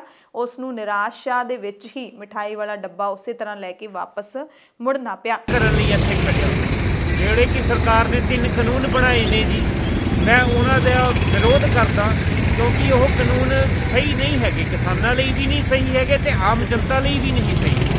ਭਾਵੇਂ ਅਸੀਂ ਚੰਡੀਗੜ੍ਹ ਵਿੱਚ ਖੜ੍ਹੇ ਹਾਂ, ਭਾਵੇਂ ਕਿਤੇ ਵੀ ਖੜ੍ਹੇ ਹਾਂ, ਜਿਹੜਾ ਨਾਨ ਐਸੈਂਸ਼ੀਅਲ ਕਮੋਡਿਟੀ ਐਕਟ ਕਰਕੇ ਜਿਹੜਾ ਇੱਕ ਬਣਾਇਆ ਹੋਇਆ ਜੀ, ਉਹਦੇ ਵਿੱਚ ਇਕੱਲੇ ਕਿਸਾਨ ਨਹੀਂ ਮਰਨਗੇ, ਉਹਦੇ ਵਿੱਚ ਸਾਰੇ ਦੇ ਸਾਰੇ ਹੀ ਮਰਨਗੇ ਕਿਉਂਕਿ ਡਿਮਾਂਡ ਐਂਡ ਸਪਲਾਈ ਦੀ ਅਗਰ ਚੇਨ ਹੀ ਖਰਾਬ ਕਰ ਦਿੱਤੀ ਜਾਊਗੀ, ਸਰਕਾਰ ਦਾ ਕੰਟਰੋਲ ਨਹੀਂ ਰਹੂਗਾ, ਤਾਂ ਜਿਹੜੇ ਸਾਡੀ ਨਸਲਾਂ ਜਾਂ ਅਸੀਂ ਅੱਗੇ ਨਹੀਂ ਬਚ ਪਾਵਾਂਗੇ। ਬਹੁਤ ਜ਼ਿਆਦਾ ਹੀ। ਤੁਸੀਂ ਆਪ ਖੇਤੀ ਕਰਦੇ ਹੋ? ਸਾਡੀ ਆਪ ਖੇਤੀ ਨਹੀਂ ਹੈ, ਪਰ ਸਾਡੀ ਜ਼ਮੀਰ ਜ਼ਰੂਰ ਹੈ। ਸਾਡੀ ਜ਼ਮੀਰ ਹੈ, ਸਾਨੂੰ ਦਿਖਦਾ ਹੈ ਸਾਡੇ ਕਿਸਾਨ ਭਾਈ ਰੋਜ਼ ਕਿਵੇਂ ਠੰਡ ਵਿੱਚ ਮਰਦੇ ਨੇ, ਕਿਵੇਂ ਸ਼ਹੀਦ ਹੁੰਦੇ ਨੇ। 100 ਤੋਂ ਵੱਧ ਸ਼ਹੀਦੀਆਂ ਹੋ ਚੁੱਕੀਆਂ ਨੇ ਫਿਲਹਾਲ। ਮੈਂ ਫਿਰ ਵੀ ਸਰਕਾਰ ਨੂੰ ਇੱਕ ਰਿਕੁਐਸਟ ਹੀ ਕਰ ਸਕਦਾ ਕਿ ਪਲੀਜ਼ ਇਹਨਾਂ ਦਾ ਦਰਦ ਸਮਝਿਆ ਜਾਵੇ ਅਤੇ ਆਪਣੇ ਕਾਨੂੰਨ ਵਾਪਸ ਲੈ ਜਾਣ। ਤੁਸੀਂ ਸਟੂਡੈਂਟ ਹੋ ਜਾਂ ਕਿਸੇ ਆਰਗੇਨਾਈਜੇਸ਼ਨ ਦੇ ਨਾਲ ਹੋ? ਨਹੀਂ ਜੀ, ਮੈਂ ਕਿਸੇ ਆਰਗੇਨਾਈਜੇਸ਼ਨ ਦੇ ਨਾਲ ਨਹੀਂ ਹੈਗਾ ਜੀ, ਮੈਂ ਜੌਬ ਕਰਦਾ ਇੱਥੇ, ਪਰ ਮੈਂ ਰੋਜ਼ ਇੱਥੇ ਖੜ ਕੇ ਜਾਂਦਾ ਤਾਂ ਕਿ ਲੋਕਾਂ ਨੂੰ ਅਵੇਅਰ ਕਰ ਸਕਾਂ ਤੇ ਲੋਕਾਂ ਨੂੰ ਦੱਸ ਸਕੀਏ ਕਿ ਜੋ ਇਹ ਕਾਨੂੰਨ ਹੈ ਉਹਦੇ ਵਿੱਚ ਇਹ ਦਿੱਕਤ ਕਿੱਥੇ ਹੈ। ਕਿੰਨੇ ਦਿਨ ਤੋਂ ਖੜ ਰਹੇ ਹੋ ਇੱਥੇ? ਇੱਥੇ ਸਾਨੂੰ ਮਹੀਨਾ ਹੋ ਚੱਲਿਆ ਹੈ ਜੀ। ਦਿੱਲੀ ਦੇ ਮੋਰਚੇ ਜਿਹੜੇ ਲਗਾਤਾਰ ਉਹ ਜਾਰੀ ਹੈਗੇ ਨੇ, ਸਿੰਘੂ ਬਾਰਡਰ ਦਾ ਮੋਰਚਾ ਵੀ ਲਗਾਤਾਰ ਜਾਰੀ ਹੈ। ਉੱਥੇ ਵੀ ਵੱਖ-ਵੱਖ ਜਿਹੜੀਆਂ ਜਥੇਬੰਦੀਆਂ ਨੇ, ਵੱਖ-ਵੱਖ ਸਮਾਜ ਸੇਵੀ ਸੰਸਥਾਵਾਂ ਨੇ ਜਾਂ ਫਿਰ ਆਮ ਲੋਕ ਨੇ, ਨਿੱਜੀ ਤੌਰ ਤੇ ਬੜੀਆਂ ਵੱਡੀਆਂ ਸੇਵਾਵਾਂ ਕਰ ਰਹੇ ਨੇ। ਉੱਥੇ ਮੋਰਚਿਆਂ ਦੇ ਵਿੱਚ ਡਟੇ ਕਿਸਾਨਾਂ ਦੀ ਹਰ ਸੁੱਖ ਸਹੂਲਤ ਦਾ ਧਿਆਨ ਰੱਖ ਰਹੇ ਨੇ। ਕੋਈ ਵੀ ਲੋੜ ਹੋਵੇ ਉਸ ਦਾ ਧਿਆਨ ਰੱਖਦੇ ਨੇ, ਚਾਹੇ ਉਹ ਮੈਡੀਕਲ ਜਿਹੜੀ ਸਹਾਇਤਾ ਹੋਵੇ ਜਾਂ ਫਿਰ ਲੰਗਰਾਂ ਦੀ ਸਹਾਇਤਾ ਹੋਵੇ, ਰਹਿਣ ਦੀ ਸਹਾਇਤਾ ਹੋਵੇ, ਹਰ ਤਰ੍ਹਾਂ ਦੀ ਸਹਾਇਤਾ ਦਿੱਤੀ ਜਾ ਰਹੀ ਹੈ। ਇਸੇ ਤਰ੍ਹਾਂ ਹੁਣ ਪੰਥਕ ਅਕਾਲੀ ਲਹਿਰ ਵੱਲੋਂ ਜਥਾ ਰੰਧਾਵਾ ਅਤੇ ਰਤਵਾੜਾ ਸਾਹਿਬ ਦੀ ਮਦਦ ਦੇ ਨਾਲ ਉੱਥੇ ਸੇਵਾਵਾਂ ਨੇ ਜਿਹੜੀਆਂ ਉਹਨਾਂ ਦੇ ਵਿੱਚ ਹੋਰ ਵਾਧਾ ਕੀਤਾ ਗਿਆ ਹੈ। ਪਹਿਲੇ ਦਿਨ ਤੋਂ ਲੈ ਕੇ ਹੀ ਪੰਥਕ ਅਕਾਲੀ ਲਹਿਰ ਦੇ ਵੱਲੋਂ ਇਹਨਾਂ ਦੋਵੇਂ ਜਿਹੜੀਆਂ ਸੰਸਥਾਵਾਂ ਜਥਾ ਰੰਧਾਵਾ ਤੇ ਰਤਵਾੜਾ ਸਾਹਿਬ ਦੀ ਮਦਦ ਦੇ ਨਾਲ ਉੱਥੇ ਸੇਵਾਵਾਂ ਦਿੱਤੀਆਂ ਜਾ ਰਹੀਆਂ ਨੇ। ਤੇ ਹੁਣ ਕਿਹੜੀਆਂ ਸੇਵਾਵਾਂ ਸ਼ੁਰੂ ਕੀਤੀਆਂ ਨੇ ਉਸ ਦੀ ਜਾਣਕਾਰੀ ਗੁਰਪ੍ਰੀਤ ਸਿੰਘ ਰੰਧਾਵਾ ਜਿਹੜੇ ਕਿ ਪੰਥਕ ਅਕਾਲੀ ਲਹਿਰ ਦੇ ਸੀਨੀਅਰ ਲੀਡਰ ਨੇ, ਉਹਨਾਂ ਨੇ ਜਾਣਕਾਰੀ ਦਿੱਤੀ ਹੈ। ਤੇ ਕਿਉਂਕਿ ਜਾਣਕਾਰੀਆਂ ਦੇਣੀਆਂ ਜ਼ਰੂਰੀ ਨੇ, ਉੱਥੇ ਮੌਜੂਦ ਮੋਰਚਿਆਂ ਦੇ ਵਿੱਚ ਮੌਜੂਦ ਜਿਹੜੇ ਲੋਕ ਨੇ ਉਹਨਾਂ ਦੀ ਸਹੂਲਤ ਹਰ ਪੂਰੀ ਹੁੰਦੀ ਰਹੇ, ਇਸ ਦੇ ਲਈ ਅਸੀਂ ਇਸੇ ਤਰ੍ਹਾਂ ਇਹ ਕਵਾਇਦ ਜਾਰੀ ਰੱਖਾਂਗੇ ਤੁਹਾਨੂੰ ਜਾਣਕਾਰੀ ਦੇਣ ਦੀ। ਕਿ ਪਿਛਲੇ ਦਿਨਾਂ ਦੇ ਵਿੱਚ ਸੰਸਥਾ ਰਤਵਾੜਾ ਸਾਹਿਬ, ਜਥਾ ਰੰਧਾਵਾ ਔਰ ਗੁਰਦੁਆਰਾ ਸਾਹਿਬ ਅਲੌਰਾ, ਤਿੰਨੇ ਸੰਸਥਾਵਾਂ ਵੱਲੋਂ, ਤਿੰਨਾਂ ਸੰਸਥਾਵਾਂ ਦੇ ਮੁਖੀ ਸੰਤ ਬਾਬਾ ਲਖਵੀਰ ਸਿੰਘ ਜੀ ਰਤਵਾੜਾ ਸਾਹਿਬ ਵਾਲੇ, ਸੰਤ ਬਾਬਾ ਹਰੀ ਸਿੰਘ ਰੰਧਾਵੇ ਵਾਲੇ ਤੇ ਸੰਤ ਬਾਬਾ ਕਸ਼ਮੀਰਾ ਸਿੰਘ ਲੌਰਾ ਵਾਲੇ ਲਗਭਗ 4 ਲੱਖ ਡਿਸਪੋਜ਼ਲ ਭਾਂਡੇ ਜਿਹੜੇ ਸੀ ਉਹ ਲੰਗਰਾਂ ਦੇ ਵਿੱਚ ਗਾਜ਼ੀਪੁਰ ਅਤੇ ਸਿੰਘੂ ਬਾਰਡਰ ਦੇ ਉੱਤੇ ਜਿਹੜਾ ਸੇਵਾ ਨਿਭਾਈਆਂ। ਉਸ ਤੋਂ ਬਾਅਦ ਇਹਨਾਂ ਤਿੰਨਾਂ ਸੰਸਥਾਵਾਂ ਨੇ ਹੁਣ ਇੱਕ ਹੋਰ ਫੈਸਲਾ ਕਰਕੇ ਕੱਲ ਰਾਤ 300 ਕੁਆਂਟਲ ਤੋਂ ਉੱਪਰ ਰਾਸ਼ਨ ਜਿਹੜਾ ਹੈ ਉਹ ਦਿੱਲੀ ਬਾਰਡਰ ਤੇ ਪਹੁੰਚਾ ਦਿੱਤਾ, ਜਿੱਥੇ ਇੱਕ ਪੱਕੇ ਸ਼ੈੱਡ ਦਾ ਨਿਰਮਾਣ ਕਰ ਲਿਆ ਗਿਆ। ਔਰ ਅੱਜ ਸਵੇਰ ਗਾਜੀਪੁਰ ਬਾਰਡਰ ਤੇ ਸੰਤ ਬਾਬਾ ਲਖਵੀਰ ਸਿੰਘ ਜੀ ਇਸ ਰਾਸ਼ਨ ਦੀ ਸੇਵਾ ਕਰਕੇ ਆਏ ਨੇ। ਸੋ ਇਹਦੇ ਵਿੱਚ ਸਾਬਣਾਂ ਦਾ, ਤੇਲ ਦਾ ਹੋਰ ਵੀ ਪ੍ਰਬੰਧ ਕਰ ਦਿੱਤੇ ਆ ਔਰ ਪੱਕੇ ਤੌਰ ਤੇ ਜਿੰਨੀ ਦੇਰ ਇਹ ਅੰਦੋਲਨ ਚੱਲੂਗਾ ਪੱਕਾ ਸ਼ੈੱਡ ਜਿਹੜਾ ਉੱਥੇ ਬਣਾ ਦਿੱਤਾ ਗਿਆ ਤੇ ਉੱਥੇ ਇਹ ਜਿਹੜੀਆਂ ਸੁਵਿਧਾਵਾਂ ਨੇ ਹਰ ਟਾਈਮ ਮੌਜੂਦ ਰਹਿਣਗੀਆਂ। ਕਿਸੇ ਨੂੰ ਵੀ ਅੰਦੋਲਨ ਦੇ ਵਿੱਚ ਗਏ ਹੋਏ ਕਿਸਾਨ ਭਰਾ ਨੂੰ, ਕਿਸੇ ਵੀ ਲੰਗਰਾਂ ਵਾਲੇ ਨੂੰ ਜਿਹੜੀ ਵੀ ਚੀਜ਼ ਦੀ ਜ਼ਰੂਰਤ ਹੋਊਗੀ ਤਾਂ ਇਹਨਾਂ ਤਿੰਨਾਂ ਸੰਸਥਾਵਾਂ ਵੱਲੋਂ ਉੱਥੇ ਸੇਵਾ ਜਿਹੜੀ ਹੈ ਉਹ ਪੱਕੇ ਤੌਰ ਤੇ ਚੱਲ ਤਾਂ ਪਹਿਲਾਂ ਤੋਂ ਰਹੀ ਹੈ, ਪਰ ਇੱਕ ਪੱਕੇ ਸ਼ੈੱਡ ਦਾ ਨਿਰਮਾਣ ਕਰਕੇ ਸੇਵਾਦਾਰ ਉੱਥੇ ਬਿਠਾ ਦਿੱਤੇ ਗਏ। ਪਿਛਲੇ ਦਿਨੀ ਮੈਡੀਕਲ ਦੀਆਂ ਵੀ 2 ਵੈਨਾਂ ਜਿਹੜੀਆਂ ਲਗਾਤਾਰ ਉੱਥੇ 26 ਤਰੀਕ ਤੋਂ ਲਾ ਕੇ ਰੱਖੀਆਂ। ਇਹ ਪੰਥਕ ਅਕਾਲੀ ਲਹਿਰ ਨੂੰ ਇਹ 3 ਸੰਸਥਾਵਾਂ ਦਾ ਇਸ ਨਿਰਮਾਣ ਦੇ ਵਿੱਚ ਬਹੁਤ ਅਹਿਮ ਰੋਲ ਹੈ। ਸਿੰਘੂ ਬਾਰਡਰ ਦੀ ਸਟੇਜ ਤੋਂ ਜਦੋਂ ਅਸੀਂ ਕਰਨਾਲ ਵਾਲੇ ਪਾਸੇ ਨੂੰ ਤੁਰਦੇ ਹਾਂ ਤਾਂ ਖੱਬੇ ਪਾਸੇ ਲਾਈਫ ਕੇਅਰ ਫਾਊਂਡੇਸ਼ਨ ਡੇਰਾਬੱਸੀ ਦੇ ਵੱਲੋਂ ਵੀ 24 ਘੰਟੇ ਐਮਰਜੈਂਸੀ ਸੇਵਾ ਉੱਥੇ ਲਾਈ ਗਈ ਹੈ। ਐਮਰਜੈਂਸੀ ਦਿੱਤੀ ਜਾਂਦੀ ਹੈ 24 ਘੰਟੇ। ਜਦੋਂ ਵੀ ਤੁਹਾਨੂੰ ਮੋਰਚੇ ਦੇ ਵਿੱਚ ਕਿਤੇ ਵੀ ਕੋਈ ਮੈਡੀਕਲ ਸਹੂਲਤ ਦੀ ਲੋੜ ਹੈ, ਕੋਈ ਵੀ ਤੁਹਾਡੇ ਸਰੀਰ ਦੇ ਵਿੱਚ ਕੋਈ ਪਰੇਸ਼ਾਨੀ ਹੈ, ਦਿੱਕਤ ਹੈ, ਕੋਈ ਵੀ ਮਾੜੀ ਮੋਟੀ ਬਿਮਾਰੀ ਹੈ, ਤੁਸੀਂ ਲਾਈਫ ਕੇਅਰ ਫਾਊਂਡੇਸ਼ਨ ਦੇ ਕੈਂਪ ਦੇ ਵਿੱਚ ਜਾ ਕੇ ਹਾਸਲ ਕਰ ਸਕਦੇ ਹੋ। ਤੇ ਉੱਥੇ ਜਿਹੜੇ ਅਵਤਾਰ ਸਿੰਘ ਬੈਨੀਪਾਲ ਨੌਜਵਾਨ ਹੈਗੇ ਨੇ ਉਹ ਪਹਿਲੇ ਦਿਨ ਤੋਂ ਤੈਨਾਤ ਹੈਗੇ ਨੇ ਤੇ ਉਹਨਾਂ ਨੇ ਹੁਣ ਇਸ ਪੰਡਾਲ ਦੇ ਵਿੱਚ, ਇਸ ਟੈਂਟ ਦੇ ਵਿੱਚ 4 ਬੈੱਡ ਵੀ ਲਗਾ ਦਿੱਤੇ ਨੇ, ਯਾਨੀ ਕਿ ਪੇਸ਼ੈਂਟ ਦਾ ਉੱਥੇ ਹੀ ਇਲਾਜ ਕਰਨ ਦੇ ਲਈ ਉਹਨਾਂ ਨੇ ਬੈੱਡ ਦਾ ਪ੍ਰਬੰਧ ਵੀ ਕਰ ਲਿਆ ਤੇ ਮੁਫਤ ਲੈਬੋਰਟਰੀ ਦੀ ਸਹੂਲਤ ਵੀ ਦਿੱਤੀ ਗਈ ਹੈ। ਐਂਬੂਲੈਂਸ ਦੇ ਸੰਪਰਕ ਦੇ ਵਿੱਚ ਰਹਿੰਦੇ ਨੇ। ਰਾਤ ਬਰਾਤੇ ਕੋਈ ਵੀ ਮਰੀਜ਼ ਆਉਂਦਾ ਹੈ, ਕਈ ਵਾਰੀ ਕਿਸੇ ਨੂੰ ਦਿਲ ਦਾ ਦੌਰਾ ਪਿਆ ਹੁੰਦਾ ਤਾਂ ਤੁਰੰਤ ਨੇੜਲੇ ਹਸਪਤਾਲਾਂ ਦੇ ਵਿੱਚ ਲੈ ਕੇ ਜਾਂਦੇ ਨੇ। ਤੇ ਉੱਥੇ ਇੱਕ ਨਵਲ ਹਸਪਤਾਲ ਹੈ ਸਿੰਘੂ ਬਾਰਡਰ ਤੋਂ ਕਰਨਾਲ ਵਾਲੇ ਪਾਸੇ ਜਾਂਦੇ, ਤੇ ਉਸ ਹਸਪਤਾਲ ਦੇ ਪ੍ਰਬੰਧਕਾਂ ਨੂੰ ਵੀ ਅਸੀਂ ਸਲਾਮ ਕਰਦੇ ਹਾਂ ਜਿਹੜੇ ਕਿ ਮਰੀਜ਼ਾਂ ਦੀ ਮੁਫਤ ਦੇ ਵਿੱਚ ਮਰੀਜ਼ਾਂ ਦਾ ਉਹ ਇਲਾਜ ਕਰਦੇ ਨੇ, ਕੋਈ ਵੀ ਪੈਸਾ ਨਹੀਂ ਲੈਂਦੇ। ਜਿਹੜੇ ਮਰੀਜ਼ ਸਿੰਘੂ ਬਾਰਡਰ ਤੋਂ ਜਾਂਦੇ ਨੇ, ਜਿਹੜੇ ਮਰੀਜ਼ ਕਿਸਾਨੀ ਮੋਰਚਿਆਂ ਦੇ ਵਿੱਚ ਡਟੇ ਹੋਏ ਉਹਨਾਂ ਕੋਲ ਜਾਂਦੇ ਨੇ, ਕੋਈ ਵੀ ਪੈਸਾ ਉਹਨਾਂ ਵੱਲੋਂ ਨਹੀਂ ਲਿਆ ਜਾਂਦਾ। ਸੋ ਪੱਛਮੀ ਬੰਗਾਲ ਵਿਧਾਨ ਸਭਾ ਦਾ 2 ਰੋਜ਼ਾ ਵਿਸ਼ੇਸ਼ ਸੈਸ਼ਨ 27 ਜਨਵਰੀ ਤੋਂ ਸ਼ੁਰੂ ਹੋਏਗਾ, ਜਿਹਦੇ ਵਿੱਚ ਸੂਬਾ ਸਰਕਾਰ ਕੇਂਦਰ ਦੇ ਨਵੇਂ ਖੇਤੀਬਾੜੀ ਕਾਨੂੰਨਾਂ ਵਿਰੁੱਧ ਮਤਾ ਪਾਸ ਕਰੇਗੀ ਅਤੇ ਅੰਦੋਲਨਕਾਰੀ ਕਿਸਾਨਾਂ ਦੇ ਮੁੱਦਿਆਂ ਦੇ ਉੱਤੇ ਵਿਚਾਰ ਕਰੇਗੀ। ਕਿਸਾਨੀ ਅੰਦੋਲਨ ਤੇ ਆਮ ਆਦਮੀ ਪਾਰਟੀ ਦੇ ਲੀਡਰ ਰਾਘਵ ਚੱਡਾ ਨੇ ਵੀ ਚੰਡੀਗੜ੍ਹ ਦੇ ਵਿੱਚ ਪ੍ਰੈਸ ਕਾਨਫਰੰਸ ਕਰਕੇ ਐਲਾਨ ਕੀਤਾ ਕਿ ਬੀਜੇਪੀ ਲੀਡਰਾਂ ਦੇ ਖਿਲਾਫ ਸੜਕਾਂ ਤੇ ਅਸੀਂ ਕਿਸਾਨਾਂ ਦੇ ਨਾਲ ਲੜਾਈ ਤਾਂ ਲੜ ਹੀ ਰਹੇ ਹਾਂ, ਪਰ ਹੁਣ ਅਦਾਲਤ ਦੇ ਵਿੱਚ ਵੀ ਲੜਾਈ ਲੜਾਂਗੇ। ਕਿਸਾਨਾਂ ਨੂੰ ਸਾਰੀ ਕਾਨੂੰਨੀ ਮਦਦ ਦੇਣ ਦਾ ਇਹਨਾਂ ਨੇ ਐਲਾਨ ਕੀਤਾ ਹੈ। ਮਾਣਹਾਨੀ ਦੇ ਮਾਮਲਿਆਂ ਦੇ ਵਿੱਚ ਕਿਸਾਨਾਂ ਦੀ ਕਾਨੂੰਨੀ ਸਹਾਇਤਾ ਕਰਨ ਦਾ ਐਲਾਨ ਕੀਤਾ ਹੈ। ਚੱਡਾ ਨੇ ਦਾਅਵਾ ਕੀਤਾ ਕਿ ਇਸ ਮਾਮਲੇ ਦੇ ਵਿੱਚ ਕਈ ਕਿਸਾਨਾਂ ਨੇ ਸਾਨੂੰ ਸੰਪਰਕ ਵੀ ਕੀਤਾ ਹੈ ਤੇ ਹੁਣ ਅਸੀਂ ਮਾਣਹਾਨੀ ਮਾਮਲਿਆਂ ਦੇ ਵਿੱਚ ਕਿਸਾਨਾਂ ਦੀ ਕਾਨੂੰਨੀ ਮਦਦ ਕਰਾਂਗੇ। ਦਰਅਸਲ ਉਹਨਾਂ ਨੇ ਜਾਣਕਾਰੀ ਵੀ ਦਿੱਤੀ ਕਿ ਕਈ ਕਿਸਾਨਾਂ ਨੇ ਕਿਸਾਨਾਂ ਦੇ ਖਿਲਾਫ ਤੇ ਅੰਦੋਲਨ ਦੇ ਖਿਲਾਫ ਬੋਲਣ ਵਾਲੇ ਬੀਜੇਪੀ ਲੀਡਰਾਂ ਦੇ ਖਿਲਾਫ ਮਾਣਹਾਨੀ ਦੇ ਦਾਅਵੇ ਕੀਤੇ ਨੇ, ਉਹਨਾਂ ਨੂੰ ਨੋਟਿਸ ਭੇਜੇ ਨੇ, ਜਿਨ੍ਹਾਂ ਦੇ ਵਿੱਚ ਕੰਗਨਾ ਰਣੌਤ, ਬੀਜੇਪੀ ਦੇ ਸਾਂਸਦ ਰਵੀ ਕਿਸ਼ਨ, ਬੀਜੇਪੀ ਦੇ ਇੱਕ ਲੀਡਰ ਮਨੋਜ ਤਿਵਾੜੀ, ਬੀਜੇਪੀ ਦੇ ਇੱਕ ਹੋਰ ਸਾਂਸਦ ਰਮੇਸ਼ ਬਿਧੂੜੀ ਤੇ ਇੱਕ ਕੇਂਦਰੀ ਮੰਤਰੀ ਨੇ ਜਿਹੜੇ ਰਾਓ ਸਾਹਿਬ ਦਨਵੇ, ਇਹਨਾਂ ਨੂੰ ਜਿਹੜੇ ਹੈਗੇ ਨੇ ਮਾਣਹਾਨੀ ਦੇ ਨੋਟਿਸ ਭੇਜੇ ਨੇ। ਤੇ ਹੁਣ ਆਮ ਆਦਮੀ ਪਾਰਟੀ ਕਿਸਾਨੀ ਅੰਦੋਲਨ ਦੀ ਵੱਡੀ ਹਮਾਇਤੀ ਬਣਨ ਦੀ ਕੋਸ਼ਿਸ਼ ਕਰਦੀ ਹੋਈ ਕਿਸਾਨਾਂ ਦੇ ਹੱਕ ਦੇ ਵਿੱਚ ਨਿਤਰਨ ਦਾ ਐਲਾਨ ਕਰ ਰਹੀ ਹੈ ਕਿ ਅਸੀਂ ਕਾਨੂੰਨੀ ਲੜਾਈ ਇਹਨਾਂ ਦੇ ਨਾਲ ਅੰਤ ਤੱਕ ਲੜਾਂਗੇ। बहुत ही मशहूर, बहुत ही चर्चित एक्ट्रेस कंगना रनौत का, कंगना रनौत ने एक बयान दिया और उन्होंने कहा कि हमारी माताएं, हमारी बेबे जी 100 रुपए में किसी भी धरने प्रदर्शन में चली जाती हैं। उन्होंने कहा और मैं पढ़ के सुनाता हूं, हा हा हा, शी इज द सेम दादी who featured in Time magazine for being the most powerful Indian and she is available in 100 rupees. Pakistani journos have hijacked international PR for India in an embarrassing way. We need our own people to speak for us internationally. वो कह रही हैं ये जो बूढ़ी बेबे जी हैं ये 100 रुपए में किसी भी धरने प्रदर्शन में आ जाती हैं। हमारी माताओं को, हमारी दादियों को इस प्रकार से डिफेम करना, मिलिशियस इंटेंशंस के साथ उनके खिलाफ इस प्रकार की बयानबाजी करना हमें बर्दाश्त नहीं है। हम उनके खिलाफ मानहानि का नोटिस भेजने में मदद कर रहे हैं और एक एग्री प्रोसेसिंग का काम करने वाली जीवन ज्योत कौर जी ने नोटिस भेजा है कंगना रनौत को और ये उस नोटिस की कॉपी है जो मैं भी जारी कर दूंगा। ਕੋਰੋਨਾ ਵਾਇਰਸ ਦੇ ਨਵੇਂ ਵੇਰੀਐਂਟ ਦੇ ਨਾਲ-ਨਾਲ ਦੇਸ਼ ਦੇ ਕਈ ਸੂਬਿਆਂ ਦੇ ਵਿੱਚ ਬੀਤੇ ਕੁਝ ਦਿਨਾਂ ਤੋਂ ਬਰਡ ਫਲੂ ਦੀ ਸਨਸਨੀ ਦੀਆਂ ਖਬਰਾਂ ਵੀ ਫੈਲੀਆਂ ਹੋਈਆਂ ਨੇ। ਪੰਜਾਬ, ਹਰਿਆਣਾ, ਮੱਧ ਪ੍ਰਦੇਸ਼, ਰਾਜਸਥਾਨ, ਹਿਮਾਚਲ ਪ੍ਰਦੇਸ਼, ਝਾਰਖੰਡ ਤੇ ਕੇਰਲਾ ਤੋਂ ਵੱਡੀ ਗਿਣਤੀ ਵਿੱਚ ਪੰਛੀਆਂ ਦੀਆਂ ਮੌਤਾਂ ਦੀਆਂ ਖਬਰਾਂ ਮਿਲੀਆਂ ਨੇ। ਇਸ ਦਰਮਿਆਨ ਗੁਆਂਢੀ ਸੂਬਿਆਂ ਦੇ ਵਿੱਚ ਬਰਡ ਫਲੂ ਦੇ ਖਤਰੇ ਨੂੰ ਦੇਖਦੇ ਹੋਏ ਪੰਜਾਬ ਨੇ ਬਾਕੀ ਸੂਬਿਆਂ ਤੋਂ ਆਉਣ ਵਾਲੇ ਮੀਟ, ਮੁਰਗੇ ਤੇ ਅੰਡਿਆਂ ਤੇ 15 ਜਨਵਰੀ ਤੱਕ ਰੋਕ ਲਾ ਦਿੱਤੀ ਹੈ ਤੇ ਹਾਲਾਤਾਂ ਦੇ ਮੁਤਾਬਿਕ ਹੀ ਅਗਲਾ ਫੈਸਲਾ ਲਿਆ ਜਾਏਗਾ ਕਿ 15 ਜਨਵਰੀ ਤੋਂ ਬਾਅਦ ਵੀ ਇਹ ਰੋਕ ਜਾਰੀ ਰਹੇਗੀ ਜਾਂ ਫਿਰ ਹਟਾ ਦਿੱਤੀ ਜਾਏਗੀ। ਪਸ਼ੂ ਪਾਲਣ ਮੰਤਰੀ ਤ੍ਰਿਪਤ ਰਜਿੰਦਰ ਸਿੰਘ ਬਾਜਵਾ ਦੇ ਹੁਕਮਾਂ ਤੇ ਬਰਡ ਫਲੂ ਨੂੰ ਵਧਣ ਤੋਂ ਰੋਕਣ ਦੇ ਲਈ ਇਹ ਰੋਕ ਹੈ ਜਿਹੜੀ ਉਹ ਲਾਈ ਗਈ ਹੈ। ਦਿੱਲੀ ਵਿੱਚ ਚੱਲ ਰਹੇ ਕਿਸਾਨ ਅੰਦੋਲਨ ਵਿਚਕਾਰ ਰਾਜਸਥਾਨ ਤੋਂ ਬੀਜੇਪੀ ਦੇ ਸੂਬਾ ਜਨਰਲ ਸਕੱਤਰ ਤੇ ਰਾਮਗੰਜ ਮੰਡੀ ਤੋਂ ਵਿਧਾਇਕ ਮਦਨ ਦਿਲਾਵਰ ਨੇ ਕਿਸਾਨੀ ਸੰਘਰਸ਼ ਬਾਰੇ ਇੱਕ ਬਹੁਤ ਹੀ ਅਟਪਟਾ ਤੇ ਵਿਵਾਦਿਤ ਜਿਹਾ ਬਿਆਨ ਦਿੱਤਾ ਹੈ। ਦਿਲਾਵਰ ਨੇ ਦੋਸ਼ ਲਾਇਆ ਹੈ ਕਿ ਬਰਡ ਫਲੂ ਕਿਸਾਨੀ ਸੰਘਰਸ਼ ਦੇ ਕਾਰਨ ਫੈਲ ਰਿਹਾ ਹੈ। ਕਹਿੰਦੇ ਨੇ ਕਿ ਕਿਸਾਨੀ ਸੰਘਰਸ਼ ਦੇ ਵਿੱਚ ਬੈਠੇ ਕਿਸਾਨ ਹਰ ਦਿਨ ਚਿਕਨ ਬਿਰਿਆਨੀ ਸਣੇ ਹੋਰ ਲਜ਼ੀਜ਼ ਖਾਣੇ ਖਾਂਦੇ ਨੇ, ਪਾਰਟੀਆਂ ਕਰਦੇ ਨੇ, ਜਿਸ ਕਾਰਨ ਬਰਡ ਫਲੂ ਦਾ ਜ਼ੋਖਮ ਹੈ ਜਿਹੜਾ ਉਹ ਵੱਧ ਰਿਹਾ ਹੈ। ਸੋ ਇਹ ਬਿਆਨ ਸੁਣ ਕੇ ਮੋਰਚਿਆਂ ਦੇ ਵਿੱਚ ਡਟੇ ਜਿਹੜੇ ਕਿਸਾਨ ਨੇ, ਜਿਹੜੇ ਇੰਨੀਆਂ ਮੁਸ਼ਕਲਾਂ ਚੱਲ ਰਹੇ ਨੇ, ਉਹਨਾਂ ਨੂੰ ਕਿੰਨਾ ਦੁੱਖ ਹੁੰਦਾ ਹੋਵੇਗਾ। ਮੌਜ ਨਾਲੇ ਮੰਤਰੀ ਨੇ ਜਿਹੜੇ ਲੋਕਾਂ ਦੀਆਂ ਵੋਟਾਂ ਦੇ ਨਾਲ ਬਣਦੇ ਨੇ ਤੇ ਫਿਰ ਅੰਦਰ ਆਪਣੇ ਮਹਿਲਾਂ ਵਿੱਚ ਬੈਠੇ ਇਹੋ ਜਿਹੇ ਬਿਆਨ ਦਿੰਦੇ ਨੇ ਕਿ ਇਹ ਇਹੋ ਜਿਹੀ ਖਬਰ ਦੇਣ ਲੱਗੇ ਵੀ ਸਾਨੂੰ ਸ਼ਰਮ ਆਉਂਦੀ ਹੈ, ਪਰ ਇਹ ਬਿਆਨ ਦਿੱਤਾ ਗਿਆ। ਉਹਨਾਂ ਦੋਸ਼ ਲਾਇਆ ਕਿ ਦੇਸ਼ ਵਿੱਚ ਬਰਡ ਫਲੂ ਫੈਲਣ ਦੇ ਨਾਲ ਇਸ ਕਿਸਾਨ ਅੰਦੋਲਨ ਦਾ ਵੱਡਾ ਹੱਥ ਹੈ।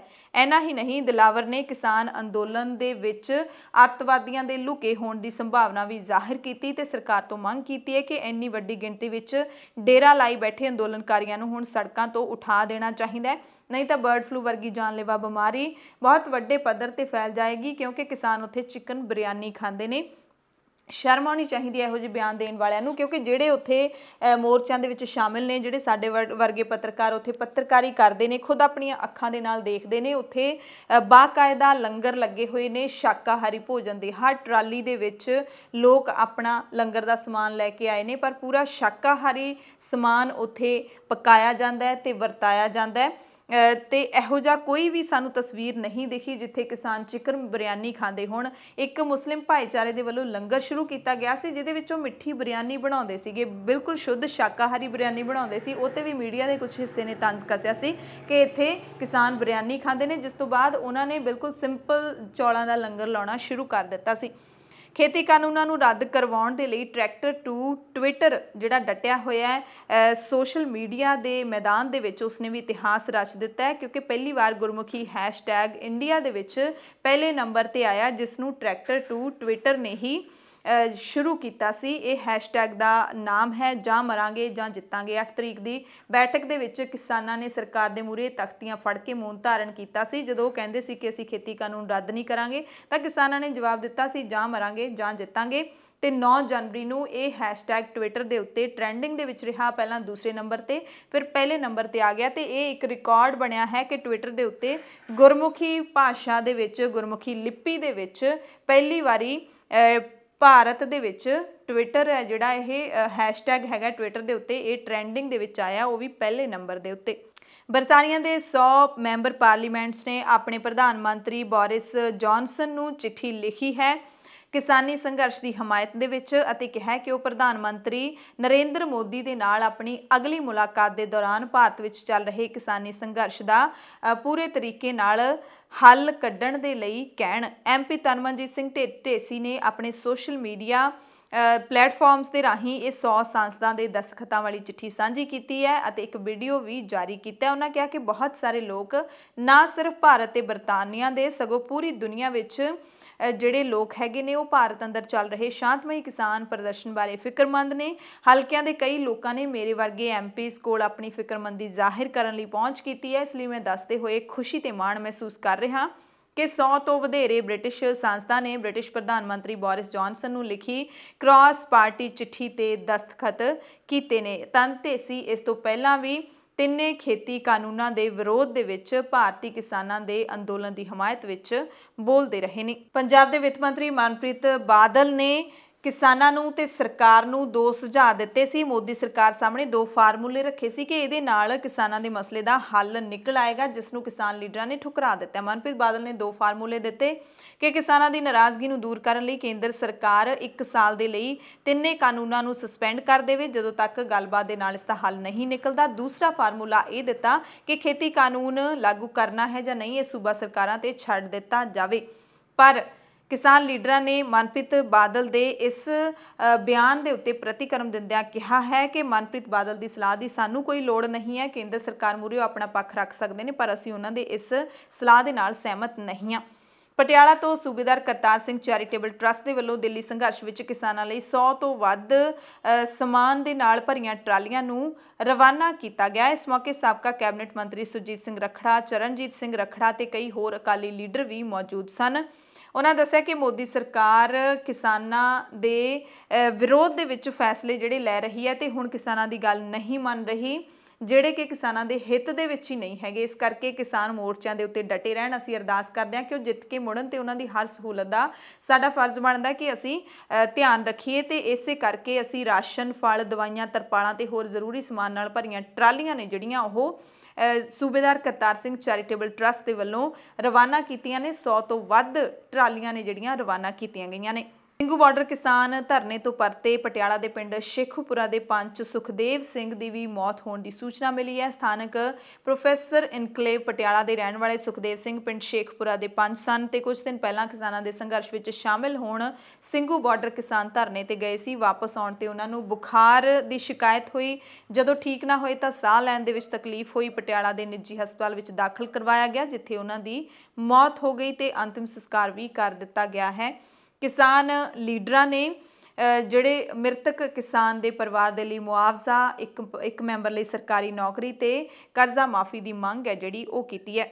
ਸੁਪਰੀਮ ਕੋਰਟ ਦੇ ਵੱਲੋਂ ਖਬਰ ਆਈ ਸੀ 8 ਜਨਵਰੀ ਨੂੰ ਕਿ ਸੁਪਰੀਮ ਕੋਰਟ ਨੇ ਭਾਈ ਬਲਵੰਤ ਸਿੰਘ ਰਾਜੋਆਣਾ ਦੀ ਫਾਂਸੀ ਦੀ ਮਾਫੀ ਤੇ 26 ਜਨਵਰੀ ਤੋਂ ਪਹਿਲਾਂ ਫੈਸਲਾ ਲੈਣ ਦਾ ਕੇਂਦਰ ਸਰਕਾਰ ਨੂੰ ਹੁਕਮ ਸੁਣਾਇਆ, ਜਿਸ ਤੋਂ ਬਾਅਦ ਪੰਜਾਬ ਦੇ ਵਿੱਚ ਸਿਆਸੀ ਹਲਚਲ ਤੇਜ਼ ਹੋ ਗਈ ਹੈ। ਸ਼੍ਰੋਮਣੀ ਅਕਾਲੀ ਦਲ ਦੇ ਪ੍ਰਧਾਨ ਸੁਖਬੀਰ ਬਾਦਲ ਨੇ ਕੇਂਦਰ ਸਰਕਾਰ ਨੂੰ ਅਪੀਲ ਕੀਤੀ ਹੈ ਕਿ ਰਾਜੋਆਣਾ ਦੀ ਸਜ਼ਾ ਮਾਫ ਕਰ ਦਿੱਤੀ ਜਾਵੇ, ਕਿਉਂਕਿ ਬਹੁਤ ਸਮਾਂ ਤਾਂ ਜੇਲ੍ਹ ਦੇ ਵਿੱਚ ਗੁਜ਼ਾਰ ਚੁੱਕੇ ਨੇ, ਹੁਣ ਰਿਹਾਈ ਕਰ ਦਿੱਤੀ ਜਾਵੇ। ਸੋ ਰਾਜੋਆਣਾ ਦੀ ਰਿਹਾਈ ਤੇ ਫੈਸਲਾ ਕੇਂਦਰ ਸਰਕਾਰ ਲਈ ਇੱਕ ਹੋਰ ਵੱਡੀ ਚੁਣੌਤੀ ਹੋ ਸਕਦਾ ਹੈ, ਕਿਉਂਕਿ 26 ਜਨਵਰੀ ਤੋਂ ਪਹਿਲਾਂ ਉਹਨਾਂ ਨੇ ਫੈਸਲਾ ਕਰਨਾ ਹੈ ਤੇ ਕਿਸਾਨੀ ਸੰਘਰਸ਼ ਵੀ ਇਸ ਦਰਮਿਆਨ ਹੈ ਜਿਹੜਾ ਉਹ ਤਿੱਖੇ ਰੂਪ ਦੇ ਵਿੱਚ ਚੱਲ ਰਿਹਾ ਹੈ। ਪਿਛਲੀ ਵਾਰ ਜਦੋਂ ਸ਼੍ਰੀ ਗੁਰੂ ਨਾਨਕ ਸਾਹਿਬ ਦੇ 550 ਸਾਲਾ ਪ੍ਰਕਾਸ਼ ਪੁਰਬ ਦੇ ਮੌਕੇ ਰਾਜੋਆਣਾ ਦੀ ਫਾਂਸੀ ਮਾਫੀ ਦੀ ਗੱਲ ਚੱਲੀ ਸੀ ਤਾਂ ਕਾਂਗਰਸ ਦੇ ਮੈਂਬਰ ਪਾਰਲੀਮੈਂਟ ਰਵਨੀਤ ਬਿੱਟੂ ਨੇ ਪਾਰਲੀਮੈਂਟ ਦੇ ਵਿੱਚ ਮੁੱਦਾ ਚੁੱਕਿਆ ਸੀ। ਗ੍ਰਹਿ ਮੰਤਰੀ ਅਮਿਤ ਸ਼ਾਹ ਨੇ ਵੀ ਆਪ ਖੜੇ ਹੋ ਕੇ ਇਸ ਦਾ ਜਵਾਬ ਦਿੰਦੇ ਹੋਏ ਕਿਹਾ ਸੀ ਕਿ ਕੇਂਦਰ ਸਰਕਾਰ ਨੇ ਅਜਿਹਾ ਕੋਈ ਫੈਸਲਾ ਲਿਆ ਹੀ ਨਹੀਂ ਹੈ।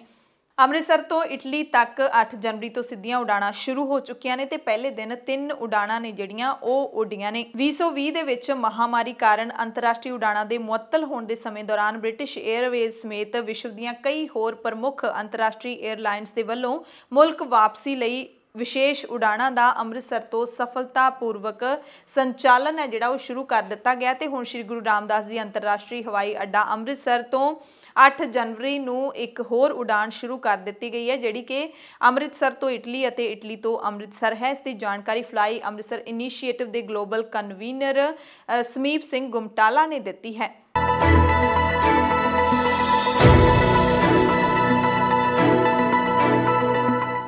ਪੂਰੇ ਭਾਰਤ ਦੀਆਂ ਖਬਰਾਂ ਦੇ ਵਿੱਚ ਸਭ ਤੋਂ ਪਹਿਲੀ ਖਬਰ ਮਹਾਰਾਸ਼ਟਰ ਤੋਂ ਦਿਆਂਗੇ, ਜਿੱਥੇ ਭੰਡਾਰਾ ਜ਼ਿਲ੍ਹਾ ਹਸਪਤਾਲ ਦੇ ਨਵਜੰਮੇ ਬੱਚੇ ਸੰਭਾਲ ਯੂਨਿਟ ਦੇ ਵਿੱਚ ਲੰਘੀ ਦੇਰ ਰਾਤ ਅੱਗ ਲੱਗ ਗਈ, ਜਿਸ ਕਾਰਨ 10 ਨਵਜੰਮੇ ਬੱਚਿਆਂ ਦੀ ਮੌਤ ਹੋ ਗਈ। ਡਾਕਟਰਾਂ ਨੇ ਦੱਸਿਆ ਕਿ ਨਵਜੰਮੇ ਬੱਚੇ 1 ਮਹੀਨੇ ਤੋਂ 3 ਮਹੀਨਿਆਂ ਦੇ ਵਿਚਕਾਰ ਦੀ ਉਮਰ ਦੇ ਸਨ। ਜ਼ਿਲ੍ਹਾ ਸਿਵਲ ਸਰਜਨ ਪ੍ਰਮੋਦ ਖੰਡਾਤੇ ਨੇ ਦੱਸਿਆ ਕਿ ਭੰਡਾਰਾ ਜ਼ਿਲ੍ਹਾ ਹਸਪਤਾਲ ਦੇ ਵਿੱਚ ਲੰਘੀ ਦੇਰ ਰਾਤ 1:30 ਵਜੇ ਦੇ ਕਰੀਬ ਅੱਗ ਲੱਗੀ। ਯੂਨਿਟ ਦੇ ਵਿੱਚ 17 ਬੱਚੇ ਸਨ, ਜਿਨ੍ਹਾਂ ਵਿੱਚੋਂ 7 ਨੂੰ ਬਚਾ ਲਿਆ ਗਿਆ। ਉਹਨਾਂ ਨੇ ਦੱਸਿਆ ਕਿ ਨਰਸ ਨੇ ਯੂਨਿਟ ਦੇ ਵਿੱਚੋਂ ਧੂਆਂ ਨਿਕਲਦੇ ਦੇਖ ਕੇ ਡਾਕਟਰਾਂ ਤੇ ਹੋਰ ਕਰਮਚਾਰੀਆਂ ਨੂੰ ਸੂਚਿਤ ਕੀਤਾ। ਇਸ ਦੌਰਾਨ ਸੂਬੇ ਦੇ ਮੁੱਖ ਮੰਤਰੀ ਉद्धਵ ਠਾਕਰੇ ਨੇ ਮਾਮਲੇ ਦੀ ਜਾਂਚ ਦੇ ਹੁਕਮ ਦੇ ਦਿੱਤੇ ਨੇ। ਬਹੁਤ ਹੀ ਦਰਦਨਾਕ ਇਹ ਘਟਨਾ ਵਾਪਰੀ ਹੈ। 10 ਮਾਸੂਮ ਬੱਚੇ, ਨਵਜਨਮੇ ਬੱਚੇ, ਬਹੁਤ ਹੀ ਛੋਟੇ ਬੱਚਿਆਂ ਦੀ ਇੱਕ ਹਸਪਤਾਲ ਦੀ ਲਾਪਰਵਾਹੀ ਦੇ ਕਾਰਨ ਮੌਤ ਹੋਈ ਹੈ। ਮੌਤ ਦਾ ਤਾਂਡਵ ਹੈ ਜਿਹੜਾ ਉਹ ਹੋਇਆ। ਇਹ ਕੋਈ ਪਹਿਲੀ ਘਟਨਾ ਨਹੀਂ ਹੈ। ਇਸ ਤੋਂ ਪਹਿਲਾਂ ਵੀ ਹਸਪਤਾਲਾਂ ਦੇ ਵਿੱਚ ਘਟੀਆ ਤੇ ਨਲਾਇਕੀ ਵਾਲੇ ਪ੍ਰਬੰਧਾਂ ਦੇ ਕਾਰਨ ਇਹੋ ਜਿਹੀਆਂ ਘਟਨਾਵਾਂ, ਦਰਦਨਾਕ ਘਟਨਾਵਾਂ ਹੁੰਦੀਆਂ ਰਹਿੰਦੀਆਂ ਨੇ ਤੇ ਇਸ ਘਟਨਾ ਦੇ ਵਿੱਚ ਵੀ 10 ਘਰਾਂ ਦੇ ਚਿਰਾਗ ਜਗਣ ਤੋਂ ਪਹਿਲਾਂ ਹੀ ਬੁਝ ਗਏ ਨੇ। ਕੋਰੋਨਾ ਵਾਇਰਸ ਦੇ ਟੀਕੇ ਨਾਲ ਜੁੜੀ ਇੱਕ ਵੱਡੀ ਖਬਰ ਮਿਲ ਰਹੀ ਹੈ ਕਿ ਭਾਰਤ ਦੇ ਵਿੱਚ ਟੀਕਾਕਰਨ ਦੀ ਮੁਹਿੰਮ 16 ਜਨਵਰੀ ਤੋਂ ਸ਼ੁਰੂ ਕਰ ਦਿੱਤੀ ਜਾਏਗੀ। ਪ੍ਰਧਾਨ ਮੰਤਰੀ ਨਰਿੰਦਰ ਮੋਦੀ ਨੇ ਦੇਸ਼ ਭਰ ਵਿੱਚ ਕੀਤੇ ਜਾਣ ਵਾਲੇ ਕੋਰੋਨਾ ਟੀਕਾਕਰਨ ਬਾਰੇ ਸਥਿਤੀ ਦਾ ਜਾਇਜ਼ਾ ਲਿਆ ਤੇ ਸੂਤਰ ਦੱਸਦੇ ਨੇ ਕਿ ਦੇਸ਼ ਭਰ ਦੇ ਵਿੱਚ ਟੀਕਾਕਰਨ ਮੁਹਿੰਮ 16 ਜਨਵਰੀ ਤੋਂ ਸ਼ੁਰੂ ਕੀਤੀ ਜਾ ਰਹੀ ਹੈ। ਇਹਦੇ ਵਿੱਚ ਸਭ ਤੋਂ ਪਹਿਲਾਂ 3 ਕਰੋੜ ਸਿਹਤ ਕਰਮੀਆਂ ਤੇ ਫਰੰਟ ਲਾਈਨ ਵਰਕਰਾਂ ਦੇ ਨਾਲ ਫਰੰਟ ਲਾਈਨ ਤੇ ਹੋਰ ਜਿਹੜੇ ਵਰਕਰ ਜੁਟੇ ਹੋਏ ਨੇ ਉਹਨਾਂ ਨੂੰ ਸਭ ਤੋਂ ਪਹਿਲਾਂ ਟੀਕਾ ਲਾਇਆ ਜਾਏਗਾ। ਇਸ ਦੇ ਨਾਲ 50 ਸਾਲ ਜਾਂ ਇਸ ਤੋਂ ਵੱਧ ਉਮਰ ਦੇ 27 ਕਰੋੜ ਲੋਕਾਂ ਨੂੰ ਪਹਿਲਾਂ ਟੀਕਾ ਲਾਇਆ ਜਾਏਗਾ। ਯਾਨੀ ਕਿ 30 ਕਰੋੜ ਜਿਹੜੇ ਲੋਕ ਹੈਗੇ ਨੇ ਭਾਰਤ ਦੇ, ਉਹਨਾਂ ਨੂੰ ਮੁਫਤ ਟੀਕਾ ਲਾਇਆ ਜਾਏਗਾ। ਬਾਕੀਆਂ ਦੇ ਬਾਰੇ ਹਾਲੇ ਕੋਈ ਐਲਾਨ ਨਹੀਂ ਕੀਤਾ ਗਿਆ। ਜ਼ਾਹਿਰ ਤੌਰ ਤੇ ਬਾਕੀਆਂ ਨੂੰ ਆਪਦੇ ਪੈਸੇ ਦੇ ਕੇ ਟੀਕਾ ਲਵਾਉਣਾ ਪਵੇਗਾ। ਅਗਲੀ ਖਬਰ ਹੈ ਕਿ ਅੱਜ ਦਾ ਦਿਨ ਭਾਰਤੀ ਹਵਾਈ ਸੇਵਾ ਦੇ ਲਈ ਵੀ ਇਤਿਹਾਸਿਕ ਹੋ ਨਿਬੜਿਆ, ਕਿਉਂਕਿ 에ਅਰ ਇੰਡੀਆ ਨੇ ਦੁਨੀਆ ਦੀ ਸਭ ਤੋਂ ਲੰਬੀ ਉਡਾਨ ਦੀ ਜ਼ਿੰਮੇਵਾਰੀ ਔਰਤ ਪਾਇਲਟਾਂ ਨੂੰ ਸੌਂਪੀ। ਅੱਜ ਸੈਨ ਫਰਾਂਸਿਸਕੋ ਤੋਂ ਬੰਗਲੌਰ ਦੇ ਲਈ ਉਡਾਨ ਹੈ ਜਿਹੜੀ ਉਹ ਭਰੀ ਗਈ।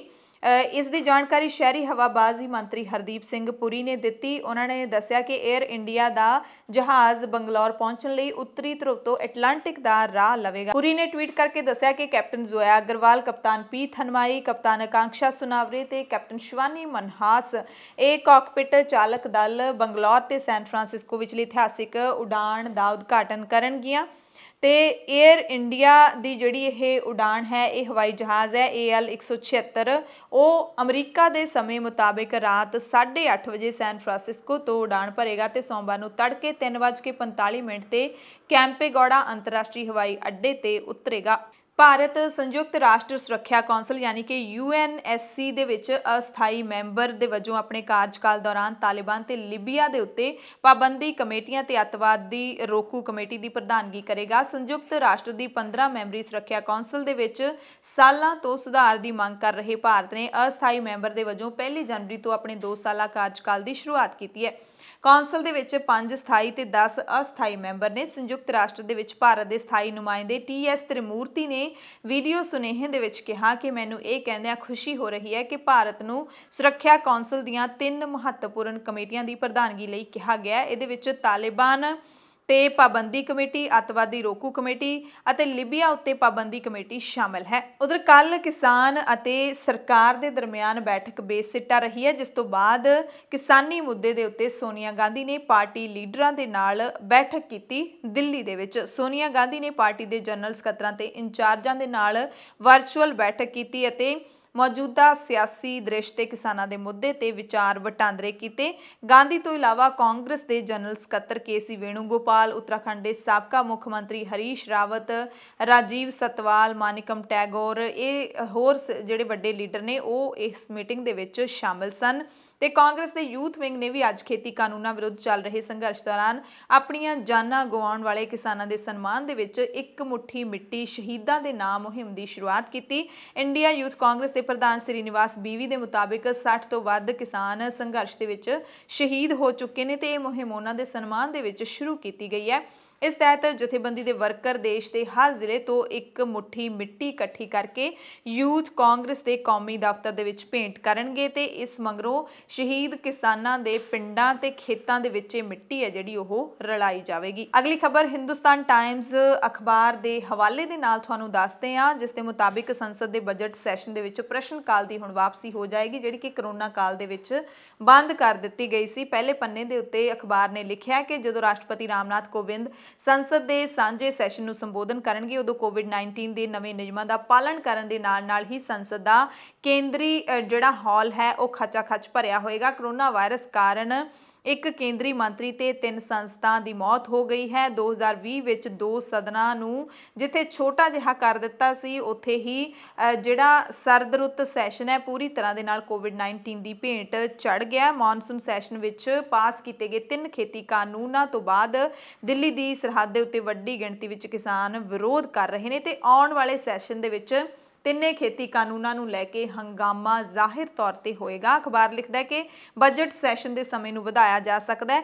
ਪਿਛਲੇ ਸਾਲ ਹੋਏ ਮੌਨਸੂਨ ਸੈਸ਼ਨ ਵਿੱਚ ਦੋਵੇਂ ਸਦਨ ਹਰ ਦਿਨ 4-4 ਘੰਟੇ ਚੱਲੇ ਸੀ ਤੇ ਮੌਨਸੂਨ ਸੈਸ਼ਨ ਦੇ ਵਿੱਚ ਪ੍ਰਸ਼ਨ ਕਾਲ ਨੂੰ ਜਿਹੜਾ ਹਟਾ ਦਿੱਤਾ ਗਿਆ ਸੀ, ਜਿਸ ਦੀ ਵਜ੍ਹਾ ਨਾਲ ਸਰਕਾਰ ਤੇ ਵਿਰੋਧੀ ਧਿਰ ਦੇ ਵਿੱਚ ਕਾਫੀ ਜਿਹੜੀ ਤਲਖੀ ਵੀ ਹੋ ਗਈ ਸੀ ਤੇ ਹੁਣ ਜਿਹੜਾ 29 ਜਨਵਰੀ ਤੋਂ ਸ਼ੁਰੂ ਹੋਣ ਦੀ ਸੰਭਾਵਨਾ ਹੈ ਮੌਨਸੂਨ ਸਰਦ ਰੁੱਤ ਸੈਸ਼ਨ ਹੈ ਜਿਹੜਾ ਉਹ 29 ਜਨਵਰੀ ਤੋਂ ਸ਼ੁਰੂ ਹੋਣ ਦੀ ਸੰਭਾਵਨਾ ਤੇ ਇਹਦੇ ਵਿੱਚ ਪ੍ਰਸ਼ਨ ਕਾਲ ਦੀ ਵਾਪਸੀ ਹੋ ਸਕਦੀ ਹੈ। ਨਿੱਜੀ ਖੇਤਰ ਵਿੱਚ ਕੰਮ ਕਰਨ ਵਾਲਿਆਂ ਲਈ ਉਹਨਾਂ ਦੇ PF ਯਾਨੀ ਕਿ ਪ੍ਰੋਵੀਡੈਂਟ ਫੰਡ ਦੇ ਬਾਰੇ ਇੱਕ ਬਹੁਤ ਹੀ ਜ਼ਰੂਰੀ ਖਬਰ ਹੈ। EPFO ਦਾ ਢਾਂਚਾ ਬਦਲਿਆ ਜਾ ਸਕਦਾ ਹੈ। ਦਰਅਸਲ ਕਿਰਤ ਮੰਤਰਾਲੇ ਦੇ ਉੱਚ ਅਧਿਕਾਰੀਆਂ ਨੇ ਲੇਬਰ ਬਾਰੇ ਸੰਸਦੀ ਕਮੇਟੀ ਨੂੰ ਇੱਕ ਸੁਝਾਅ ਦਿੱਤਾ ਹੈ, ਜਿਸ ਦੇ ਮੁਤਾਬਿਕ EPFO ਵਰਗੇ ਪੈਨਸ਼ਨ ਫੰਡਾਂ ਨੂੰ ਅੱਗੇ ਵਧਣ ਅਤੇ ਵਧੇਰੇ ਵਿਵਹਾਰਿਕ ਰੱਖਣ ਲਈ ਮੌਜੂਦਾ ਢਾਂਚੇ ਨੂੰ ਬਦਲਣਾ ਪਏਗਾ। PF ਸਿਸਟਮ ਨੂੰ ਬਦਲਣ ਦੀ ਕੀ ਤਿਆਰੀ ਹੋ ਰਹੀ ਹੈ? ਸੰਸਦੀ ਕਮੇਟੀ ਨੂੰ ਦਿੱਤੇ ਸੁਝਾਅ ਦੇ ਵਿੱਚ ਕਿਹਾ ਗਿਆ ਕਿ ਪਰਿਭਾਸ਼ਿਤ ਲਾਭ ਦੀ ਥਾਂ ਪਰਿਭਾਸ਼ਿਤ ਯੋਗਦਾਨਾਂ ਦੀ ਪ੍ਰਣਾਲੀ ਨੂੰ ਲਾਗੂ ਕੀਤਾ ਜਾਵੇ। ਇਸ ਵਕਤ EPFO ਪੈਨਸ਼ਨ ਲਈ ਘੱਟੋ ਘੱਟ ਸੀਮਾ ਜਿਹੜੀ ਉਹ ਨਿਸ਼ਚਿਤ ਹੈ। ਇਹਦੇ ਨਾਲ ਇੱਕ ਤਰ੍ਹਾਂ ਨਾਲ ਪਰਿਭਾਸ਼ਿਤ ਲਾਭ ਮਾਡਲ ਇਹ ਹੈਗਾ ਤੇ ਪਰਿਭਾਸ਼ਿਤ ਯੋਗਦਾਨ ਪ੍ਰਣਾਲੀ ਨੂੰ ਅਪਣਾਉਣ ਦੇ ਨਾਲ PF ਦੇ ਮੈਂਬਰਾਂ ਨੂੰ ਉਹਨਾਂ ਦੇ ਯੋਗਦਾਨ ਦੇ ਮੁਤਾਬਿਕ ਲਾਭ ਮਿਲੇਗਾ, ਯਾਨੀ ਕਿ ਜਿੰਨਾ ਜ਼ਿਆਦਾ ਉਹਨਾਂ ਦਾ ਯੋਗਦਾਨ ਹੋਏਗਾ ਉਨਾ ਹੀ ਫਾਇਦਾ ਹੋਏਗਾ।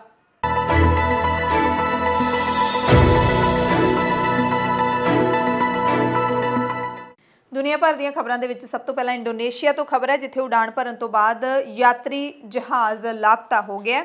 ਇਸ ਜਹਾਜ਼ ਦੇ ਵਿੱਚ 50 ਤੋਂ ਵੱਧ ਲੋਕ ਸਵਾਰ ਸਨ। ਅਧਿਕਾਰੀਆਂ ਦਾ ਕਹਿਣਾ ਹੈ ਕਿ ਸ਼੍ਰੀਵਿਜਯਾ 에ਅਰ ਬੋਇੰਗ 737 ਦੇ ਨਾਲ ਜਕਾਰਤਾ ਤੋਂ ਵੈਸਟ ਕਲਿਮਟਨ ਪ੍ਰਾਂਤ ਦੇ ਰਾਹ ਦੇ ਵਿੱਚ ਸੰਪਰਕ ਟੁੱਟ ਗਿਆ, ਜਿਸ ਤੋਂ ਬਾਅਦ ਜਹਾਜ਼ ਲਾਪਤਾ ਹੋ ਗਿਆ। ਫਲਾਈਟ ਟਰੈਕਿੰਗ ਵੈਬਸਾਈਟ flightradar24.com ਦੇ ਮੁਤਾਬਿਕ ਇਹ ਜਹਾਜ਼ 1 ਮਿੰਟ ਤੋਂ ਵੀ ਘੱਟ ਸਮੇਂ ਦੇ ਵਿੱਚ 10,000 ਫੁੱਟ ਹੇਠਾਂ ਚਲਾ ਗਿਆ। ਟਰਾਂਸਪੋਰਟ ਮੰਤਰਾਲੇ ਦਾ ਕਹਿਣਾ ਹੈ ਕਿ ਜਹਾਜ਼ ਦਾ ਪਤਾ ਲਾਉਣ ਦੇ ਲਈ ਰਾਹਤ ਤੇ ਬਚਾਅ ਦਲਾਂ ਨੂੰ ਸਰਗਰਮ ਕਰ ਦਿੱਤਾ ਗਿਆ। ਅਮਰੀਕੀ ਸੰਸਦ ਭਵਨ ਦੇ ਸਾਹਮਣੇ ਹਿੰਸਾ ਦੌਰਾਨ ਤਿਰੰਗਾ ਲਹਿਰਾਉਣ ਵਾਲੇ ਦੇ ਖਿਲਾਫ ਕੇਸ ਦਰਜ ਕਰ ਲਿਆ ਗਿਆ। ਟਰੰਪ ਦੇ ਹਜ਼ਾਰਾਂ ਸਮਰਥਕਾਂ ਨੇ ਬੁੱਧਵਾਰ ਨੂੰ US ਕੈਪੀਟਲ ਦੇ ਵਿੱਚ ਦਾਖਲ ਹੋ ਕੇ ਹੰਗਾਮਾ ਕੀਤਾ ਸੀ। ਇਸ ਦੌਰਾਨ ਹਿੰਸਾ ਹੋਈ ਸੀ। ਘਟਨਾ ਦੇ ਵਿੱਚ ਇੱਕ ਔਰਤ ਸਮੇਤ 4 ਲੋਕਾਂ ਦੀ ਮੌਤ ਵੀ ਹੋ ਗਈ ਸੀ। ਜਦੋਂ ਹਿੰਸਾ ਹੋ ਰਹੀ ਸੀ ਤਾਂ ਭਾਰਤੀ ਮੂਲ ਦਾ ਇੱਕ ਵਿਅਕਤੀ ਵਿਨਸੈਂਟ ਜ਼ੇਵੀਅਰ ਨਾਮ ਦੇ ਵਿਅਕਤੀ ਨੇ ਉੱਥੇ ਭਾਰਤੀ ਝੰਡਾ ਲਹਿਰਾਇਆ ਸੀ। ਹੁਣ ਜ਼ੇਵੀਅਰ ਖਿਲਾਫ ਦਿੱਲੀ ਦੇ ਕਾਲਕਾਜੀ ਥਾਣੇ ਦੇ ਵਿੱਚ FIR ਦਰਜ ਕੀਤੀ ਗਈ ਹੈ। ਉਸ ਖਿਲਾਫ ਸ਼ਿਕਾਇਤ ਕਰਨ ਵਾਲੇ ਦੀਪਕ ਕੁਮਾਰ ਸਿੰਘ ਨੇ ਫੇਸਬੁੱਕ ਅਤੇ ਟਵਿੱਟਰ ਤੋਂ ਉਸਦਾ ਖਾਤਾ ਮੁਅੱਤਲ ਕਰਨ ਦੀ ਮੰਗ ਵੀ ਕੀਤੀ ਹੈ। ਵਿਨਸੈਂਟ ਨੇ ਕਿਹਾ ਕਿ ਰੋਸ ਪ੍ਰਦਰਸ਼ਨ ਦੌਰਾਨ ਤਿਰੰਗੇ ਦੇ ਨਾਲ ਟਰੰਪ ਦੇ ਹਮਾਇਤੀ ਵਜੋਂ ਗਿਆ ਸੀ, ਨਾ ਕਿ ਨਸਲਵਾਦੀ ਦੇ ਵਜੋਂ। 54 ਸਾਲਾ ਵਿਨਸੈਂਟ ਅਸਲ ਦੇ ਵਿੱਚ ਕੇਰਲਾ ਦੇ ਕੋਚੀ ਨਾਲ ਸੰਬੰਧਿਤ ਹੈ। ਵਿਨਸੈਂਟ ਤੋਂ ਜਦੋਂ ਇੱਕ ਪੱਤਰਕਾਰ ਦੇ ਵੱਲੋਂ ਪੁੱਛਿਆ ਗਿਆ ਕਿ ਉਸਨੇ ਤਿਰੰਗਾ ਆਪਣੇ ਹੱਥ ਵਿੱਚ ਕਿਉਂ ਲਿਆ ਤਾਂ ਉਸਨੇ ਕਿਹਾ ਸੀ ਕਿ ਇਹ ਟਰੰਪ ਦੇ ਸਮਰਥਨ ਦੇ ਵਿੱਚ ਹੈ।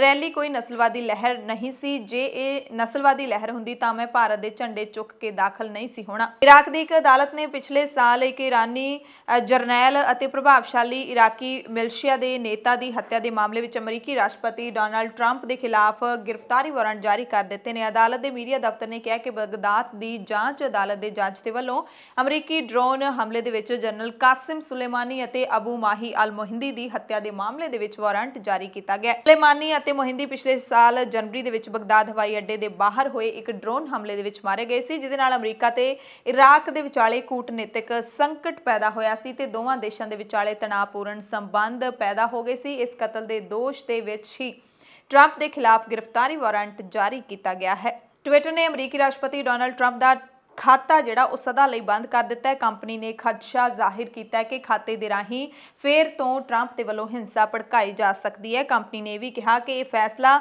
ਟਰੰਪ ਦੇ ਅਕਾਊਂਟ @real ਡੋਨਾਲਡ ਟਰੰਪ ਤੋਂ ਕੀਤੀਆਂ ਗਈਆਂ ਹਾਲੀਆ ਟਵੀਟਾਂ ਦੇ ਗੰਭੀਰ ਰਿਵਿਊ ਤੋਂ ਬਾਅਦ ਲਿਆ ਗਿਆ। ਅਮਰੀਕਾ ਦੇ ਕਈ ਕਾਨੂੰਨ ਘਾੜੇ ਪਿਛਲੇ ਕੁਝ ਸਾਲਾਂ ਤੋਂ ਟਰੰਪ ਦਾ ਅਕਾਊਂਟ ਬੰਦ ਕਰਨ ਲਈ ਟਵਿੱਟਰ ਨੂੰ ਅਪੀਲਾਂ ਵੀ ਕਰ ਰਹੇ ਸਨ। ਜਿਵੇਂ ਹੀ ਟਰੰਪ ਦਾ ਟਵਿੱਟਰ ਅਕਾਊਂਟ ਬੰਦ ਕੀਤਾ ਗਿਆ ਟਵਿੱਟਰ ਦੇ ਵੱਲੋਂ, ਤਾਂ ਉਹਨਾਂ ਨੇ ਅਮਰੀਕੀ ਰਾਸ਼ਟਰਪਤੀ ਦੇ ਅਧਿਕਾਰਿਤ ਟਵਿੱਟਰ ਹੈਂਡਲ ਤੋਂ 2 ਟਵੀਟ ਕੀਤੇ, ਜਿਨ੍ਹਾਂ ਨੂੰ ਟਵਿੱਟਰ ਨੇ ਉਸੇ ਵਕਤ ਡਿਲੀਟ ਕਰ ਦਿੱਤਾ ਸੀ। ਇਹਨਾਂ ਟਵੀਟਸ ਦੇ ਵਿੱਚ ਟਰੰਪ ਨੇ ਕਿਹਾ ਸੀ ਕਿ ਟਵਿੱਟਰ ਇੱਕ ਨਿੱਜੀ ਕੰਪਨੀ ਹੈ, ਇਸ ਤੇ ਯਾਨੀ ਕਿ ਫਰੀडम ਆਫ ਸਪੀਚ ਦੀ ਕੋਈ ਥਾਂ ਨਹੀਂ ਹੈ। ਲੈਫਟਿਸਟ ਵਿਚਾਰਾਂ ਨੂੰ ਹੁੰਗਾਰਾ ਦੇਣ ਵਾਲਾ ਪਲੇਟਫਾਰਮ ਬਣ ਗਿਆ। ਟਰੰਪ ਨੇ ਇਹ ਵੀ ਕਿਹਾ ਕਿ ਅਸੀਂ ਜਲਦੀ ਹੀ ਆਪਣਾ ਪਲੇਟਫਾਰਮ ਖੜਾ ਕਰਨ ਬਾਰੇ ਵਿਚਾਰ ਕਰ ਰਹੇ ਹਾਂ ਤੇ ਆਪਣੇ ਹਮਾਇਤੀਆਂ ਨੂੰ ਟਰੰਪ ਨੇ ਦੇਸ਼ ਭਗਤ ਵੀ ਦੱਸਿਆ। ਵਾਸ਼ਿੰਗਟਨ DC ਪੁਲਿਸ ਨੇ ਰਾਸ਼ਟਰਪਤੀ ਟਰੰਪ ਦੇ ਦਰਜਨਾਂ ਹਮਾਇਤੀਆਂ ਦੀਆਂ ਤਸਵੀਰਾਂ ਵੀ ਜਾਰੀ ਕੀਤੀਆਂ ਨੇ, ਜਿਨ੍ਹਾਂ ਨੇ ਬੁੱਧਵਾਰ ਨੂੰ US ਕੈਪੀਟਲ ਦੇ ਵਿੱਚ ਤਬਾਹੀ ਮਚਾ ਦਿੱਤੀ ਸੀ। ਇਸ ਹਿੰਸਕ ਤੂਫਾਨ ਕਾਰਨ ਵੱਡੇ ਪੱਧਰ ਤੇ ਨੁਕਸਾਨ ਹੋਣ ਦੇ ਨਾਲ ਇੱਕ ਪੁਲਿਸ ਅਧਿਕਾਰੀ ਸਮੇਤ 4 ਲੋਕਾਂ ਦੀ ਮੌਤ ਵੀ ਹੋਈ ਸੀ। ਇਸ ਤੋਂ ਇਲਾਵਾ ਦੇਸ਼ ਦੀ ਰਾਜਧਾਨੀ ਨੂੰ ਵੀ ਲਾਕਡਾਊਨ ਦਾ ਸਾਹਮਣਾ ਕਰਨਾ ਪਿਆ। ਕਰਫਿਊ ਮੁੜ ਤੋਂ ਲਾਇਆ ਗਿਆ। ਉਸ ਹਿੰਸਕ ਪ੍ਰਦਰਸ਼ਨ ਦੇ ਸੰਬੰਧ ਵਿੱਚ DC ਮੈਟਰੋਪੋਲੀਟਨ ਪੁਲਿਸ ਵਿਭਾਗ ਨੇ ਵੀਰਵਾਰ ਨੂੰ ਦਰਜਨਾਂ ਟਰੰਪ ਸਪੋਰਟਰਾਂ ਦੀਆਂ ਫੋਟੋਆਂ ਆਨਲਾਈਨ ਪੋਸਟ ਕੀਤੀਆਂ, ਜਿਨ੍ਹਾਂ ਨੇ ਬੁੱਧਵਾਰ ਰਾਤ ਨੂੰ ਤਬਾਹੀ ਮਚਾਉਣ ਵਾਲੀ ਭੀੜ ਦੇ ਵਿੱਚ ਸ਼ਮੂਲੀਅਤ ਕੀਤੀ ਸੀ। ਪਾਕਿਸਤਾਨ ਤੋਂ ਖਬਰ ਹੈ, ਜਿੱਥੇ ਇੱਕ ਹਿੰਦੂ ਮਹਿਲਾ ਅਧਿਆਪਕ ਨੂੰ ਜ਼ਬਰਦਸਤੀ ਇਸਲਾਮ ਕਬੂਲ ਕਰਵਾਇਆ ਗਿਆ। ਏਕਤਾ ਤੋਂ ਬਦਲ ਕੇ ਉਸ ਦਾ ਨਾਮ ਆਇਸ਼ਾ ਰੱਖ ਦਿੱਤਾ ਗਿਆ। ਮਾਮਲਾ ਬਲੋਚਿਸਤਾਨ ਤੋਂ ਸਾਹਮਣੇ ਆਇਆ, ਜਿੱਥੇ ਇੱਕ ਅਧਿਆਪਕਾ ਨੂੰ ਜਬਰੀ ਧਰਮ ਬਦਲਣ ਲਈ ਮਜਬੂਰ ਕੀਤਾ ਗਿਆ ਹੈ। ਏਕਤਾ ਕੁਮਾਰੀ ਨਾਂ ਦੀ ਇਸ ਅਧਿਆਪਕ ਦਾ ਨਾਮ ਬਦਲ ਕੇ ਆਇਸ਼ਾ ਰੱਖਿਆ ਗਿਆ, ਜਿਸ ਤੋਂ ਬਾਅਦ ਉਸ ਦਾ ਵਿਆਹ ਵੀ ਕਰਵਾ ਦਿੱਤਾ ਗਿਆ।